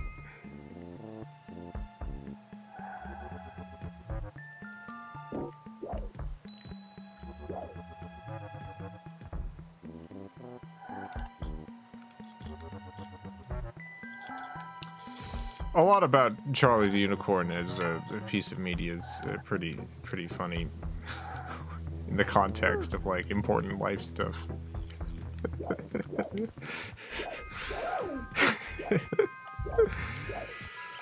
Because, you know, I'm an artist. I have a body of work. The most important piece in that body of work, artistically to me, is not Charlie the Unicorn, but that's the one that is likely to be the most popular thing I ever produce. It's going to be the thing that'll stick around in some corners of the internet long after I've died.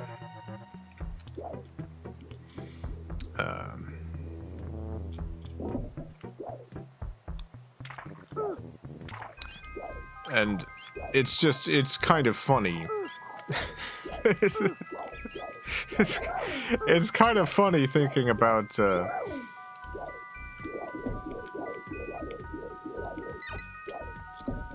you know, serious life matters or artistic ambition or any of this other stuff in the context of Charlie the Unicorn being at the center of it.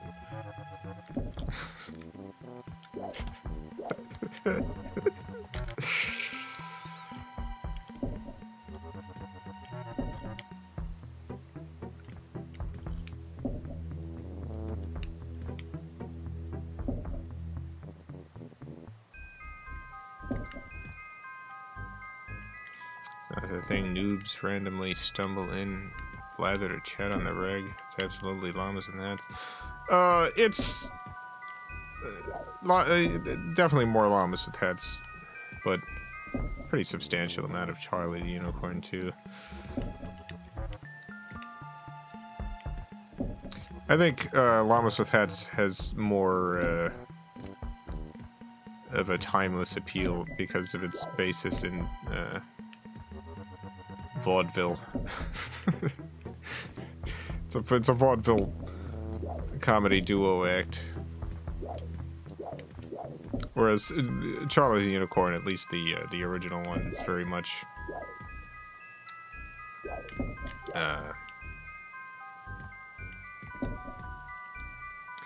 like 2000s Dadaist revival.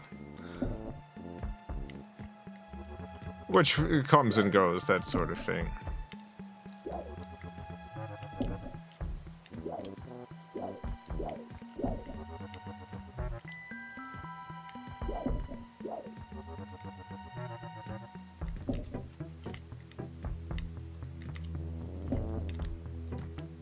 Made it.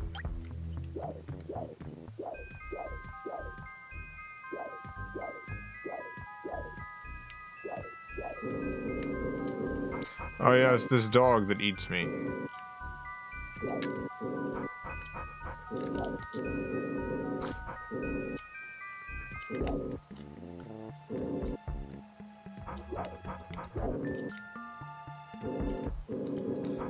There's the dog. He's eating me again.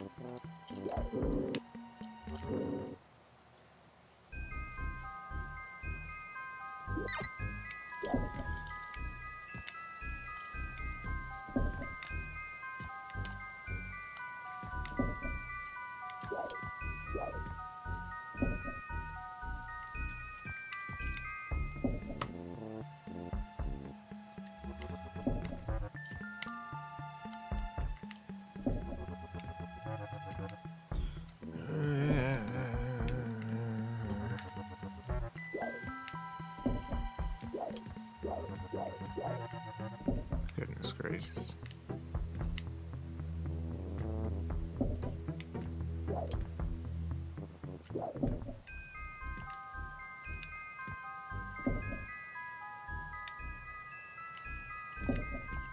You're using cosmic power for nothing but your own benefit. You're a very sad little person.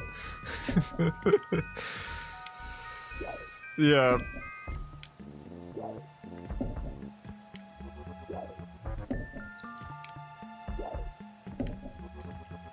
Yeah, a lot of the genie question stuff, it is essentially just asking you, like, what are things you would want for yourself with tremendous cosmic power, but... like, let's think about, like, genuinely, what would you do for the world with infinite cosmic power? Wait, let's imagine a sort of like genuinely infinite power situation. You know, I don't want to bring up the great power, great responsibility thing, but definitely when you end up with that level of potential influence, making any decision at all in terms of the course of the history of civilizations definitely requires a lot of thought.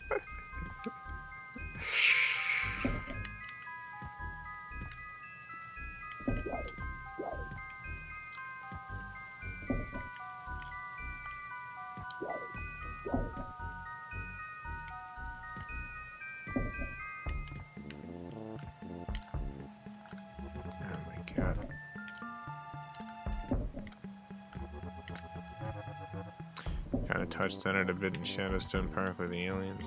Yeah, 100%. That's definitely an instance of like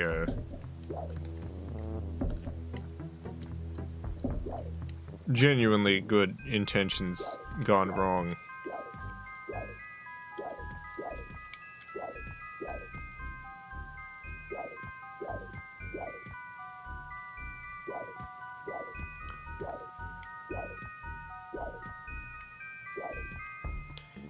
Even if you want an awesome life for yourself, just go to the world and be like, you know why no one's hungry and nobody's kid has cancer? I did that, pay up.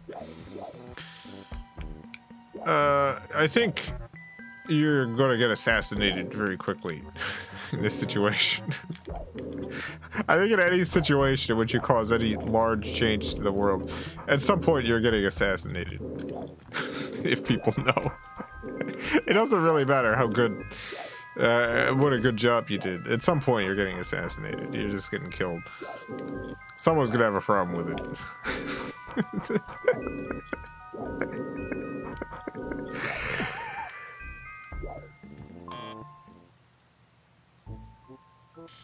Ready? How to find another shoe. Unless you're Castro. Yeah, there's very few people who are as good at not getting assassinated as Fidel Castro was. Fidel Castro is possibly the world's greatest not getting assassinated artist. Genuinely and truly, eh?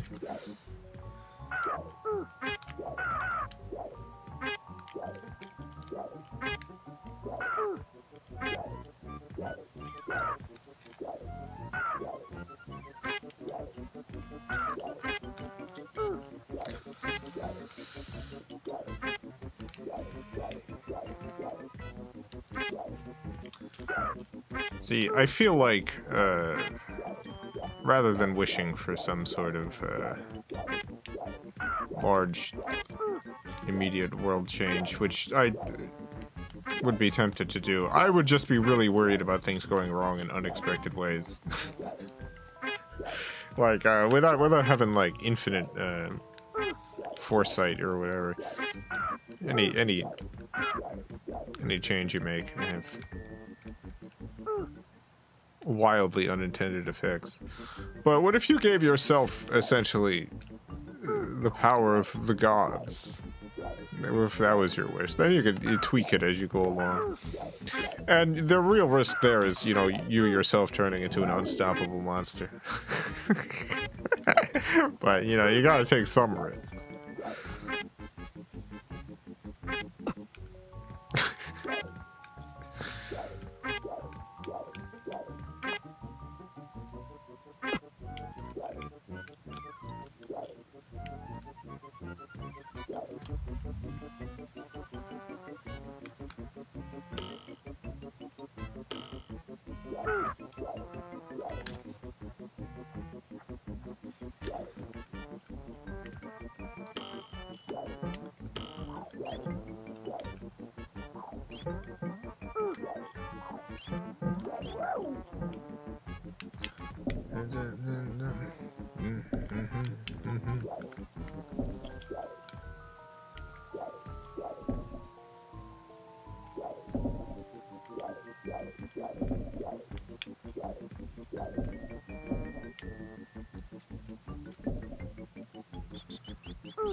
Just ask the genie, just be like, excuse me, my first wish, I would like to be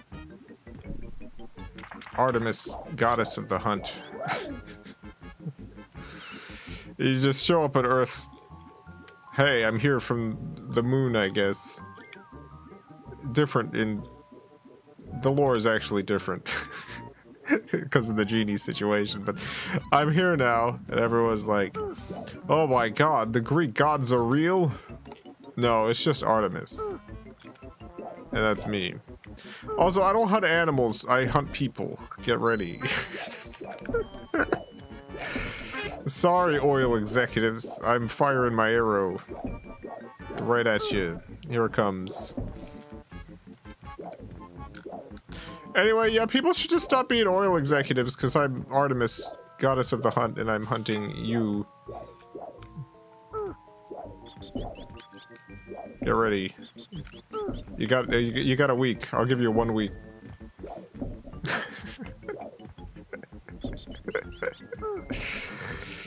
Give you exactly 1 week.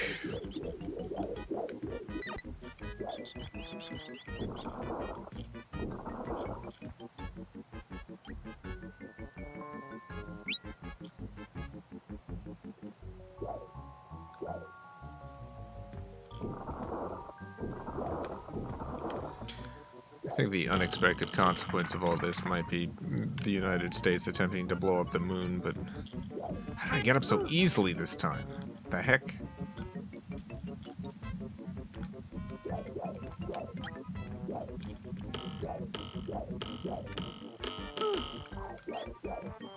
It'd be like that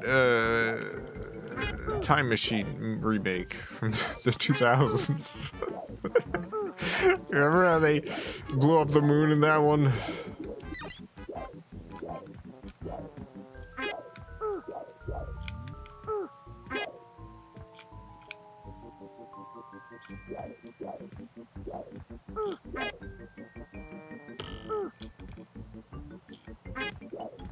Really bad one that dragged on forever. Yeah, the one with Guy Pearce.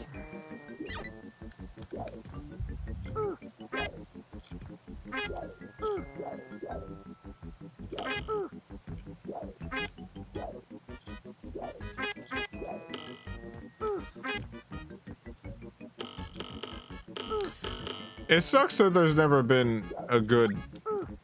No, that's not true. I think the first movie was like in the 60s or whatever. It was a decent movie. There's never been a good adaptation of the Time Machine. I feel like the story itself is much better than any of the movies. Just me, is this game bad? Oh yeah, it's not very good. This is a pretty bad game. I like the art a lot. Not much else about it though.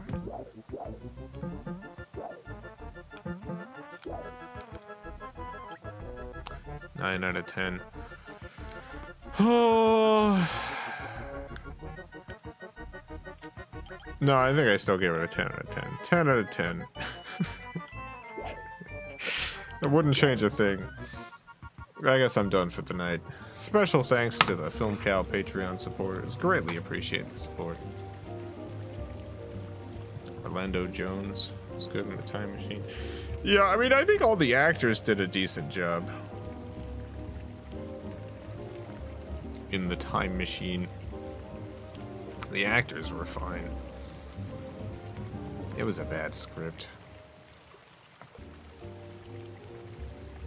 I just feel like the weirdest part is that the original story actually lends itself really well to being a movie. they just never really pull it off. Be back tomorrow, everyone. Simple 1500 series, volume 54, the Volleyball Break Volley Plus on the PS1. May Lee, thank you for the £2 a heart. Thank you. Appreciated, May Lee. Thank you for the support and for the heart.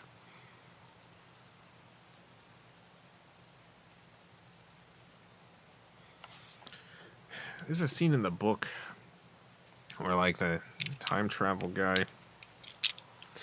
and here's something. Why does every movie have to make the what is it, the Eloi, is that?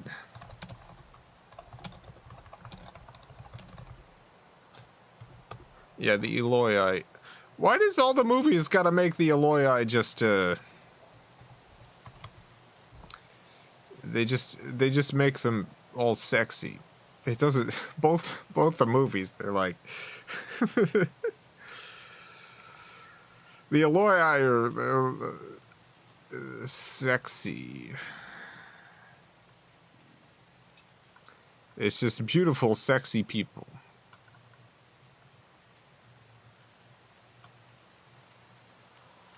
It's not really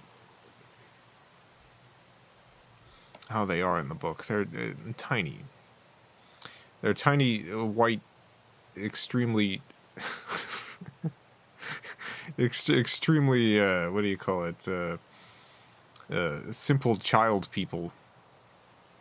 They're like children. They're like little alien children. They're like little tiny alien children in the movie, in the book. They're like. They're like little aliens. But children. They're like tiny aliens, but they're childs.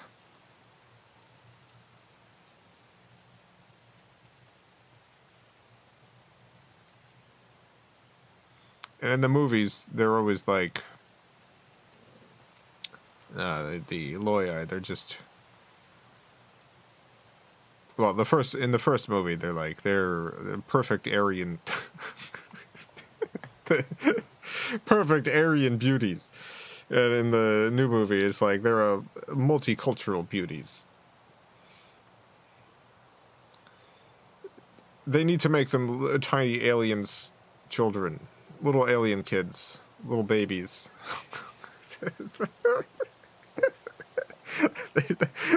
They need to make them babies. They should be babies.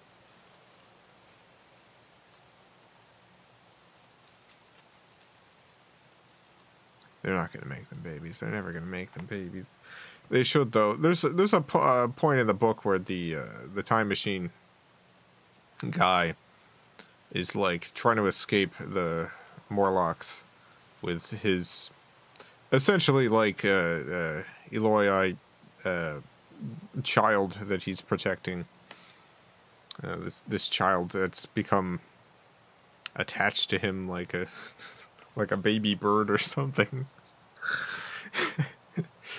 And they escape the Morlock pit, but it catches fire, and they're running through the forest, and suddenly they're surrounded by burning Morlocks who are tearing wildly through the forest, just completely blinded, and just running on fire past them. And he loses track of his Eloi friend in the chaos of it, and it's just this really terrifying part of the book. And none of the movies do that. It's it's a great Hollywood film moment. And it just never happens in the movies.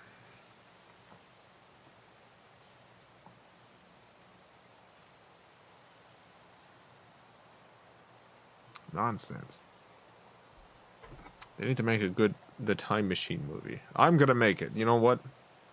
That's in the public domain. I can make a Time Machine movie. I could do The Time Machine.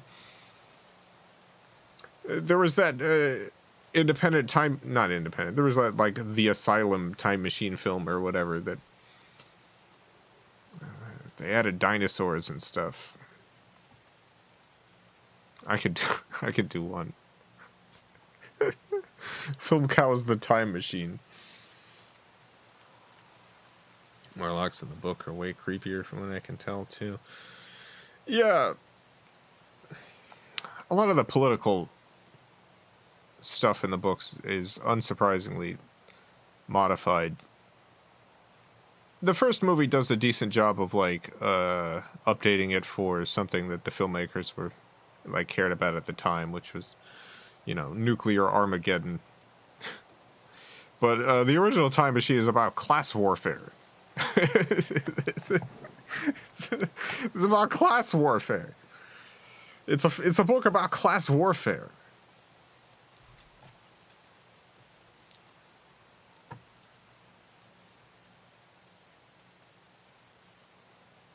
You think of the Left Hand of Darkness film could work? Sure. That's not one of my favorite Ursula Le Guin books. It's a good book, but I don't know. I would much rather see The Dispossessed as a film.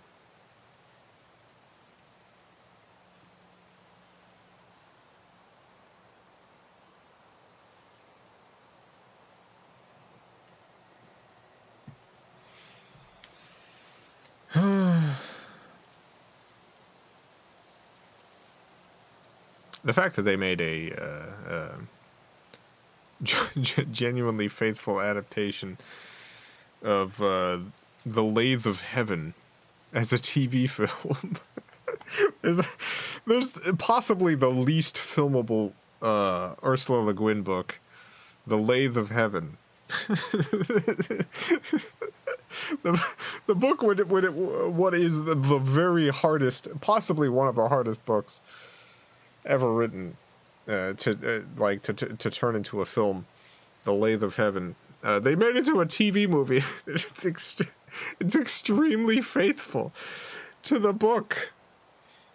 Now, you know, they had a TV budget, and so a lot of the effects and stuff are pretty goofy. But you know, the turtle people and everyone having gray skin and things like that. It's all done with pretty basic special effects, but they took all the important moments. They did it all.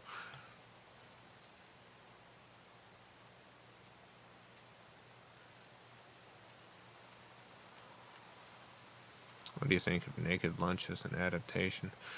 I haven't actually read Naked Lunch, so I don't know how it works as an adaptation. I know, I like the movie a lot, but as an adaptation, no idea.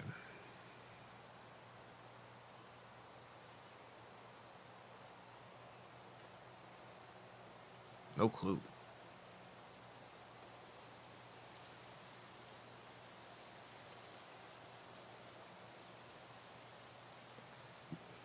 I guess I'm done. Ever read any extreme horror books? I guess it depends on what that category is. I've read horror books. I don't know what makes is that like a specific genre? Extreme horror as a book?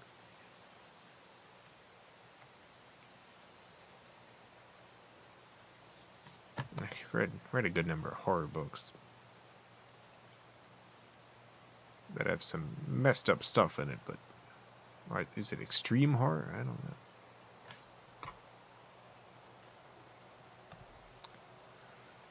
Like Aaron Beauregard? I haven't heard of Aaron Beauregard. So no, probably not.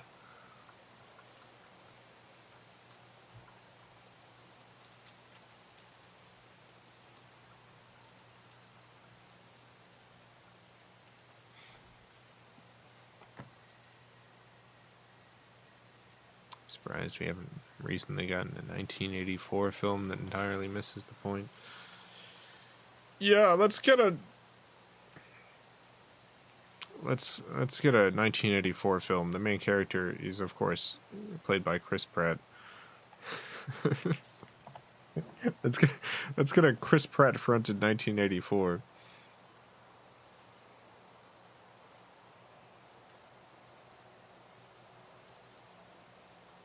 Brazil was the best 1984 adaptation. Brazil is a very good dystopian film. I don't really know it's 1984. Like, I know it's not literally 1984, but also in terms of its, like, politics and stuff, I don't think it's very 1984.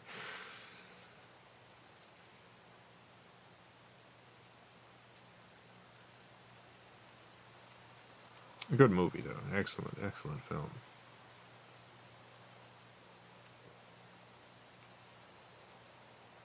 It's more about bureaucracy than whatever. Yeah.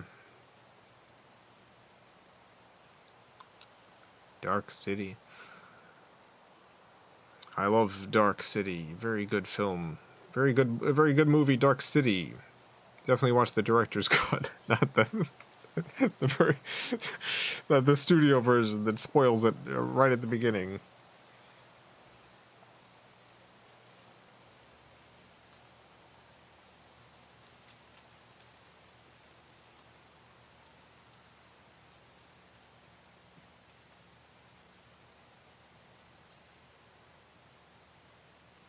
You watch the show Watchmen?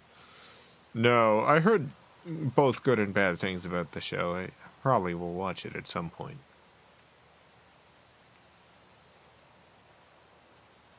Like, I did hear decent stuff from some people. I feel like, I don't know. Sometimes I don't watch something because I'm worried it'll annoy me in elaborate ways. Elaborate ways that I will spend too much time thinking about. And I'm worried that that's one of the instances. God, there was a show that came out that I really, really liked when I first started watching it, and slowly just felt myself, even though I don't make video essays, sometimes I get into video essay mode where I just just imagine myself going through all of these bullet points over something. I felt that way when I was watching oh my god, what was it? It was that Lovecraft Country show. I think that's what it was. I started out really liking it and then slowly was like, oh no, no. I kind of feel like the Watchmen show would be that for me.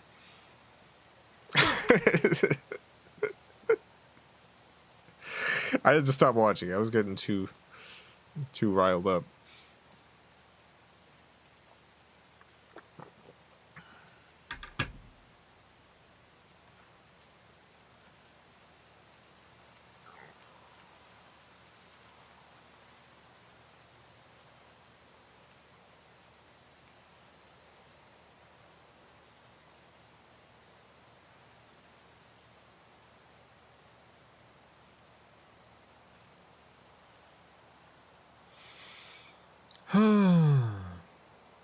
Yeah. I guess I'm done. Guess I'm done, everyone. I'm gonna go eat something. I'm gonna go consume food of some sort. Yeah, I'm gonna eat things. Thank you all for tuning in. I had a wide range of hot topics today on the Aaahh! Real Monsters Super Nintendo stream. As you do. It usually happens when I find it difficult to actually pay attention to the game.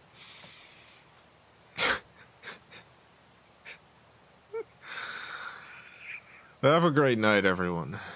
A great morning, afternoon, evening, whatever it is, wherever you are. Have a good one. Farewell, everyone. I love you all.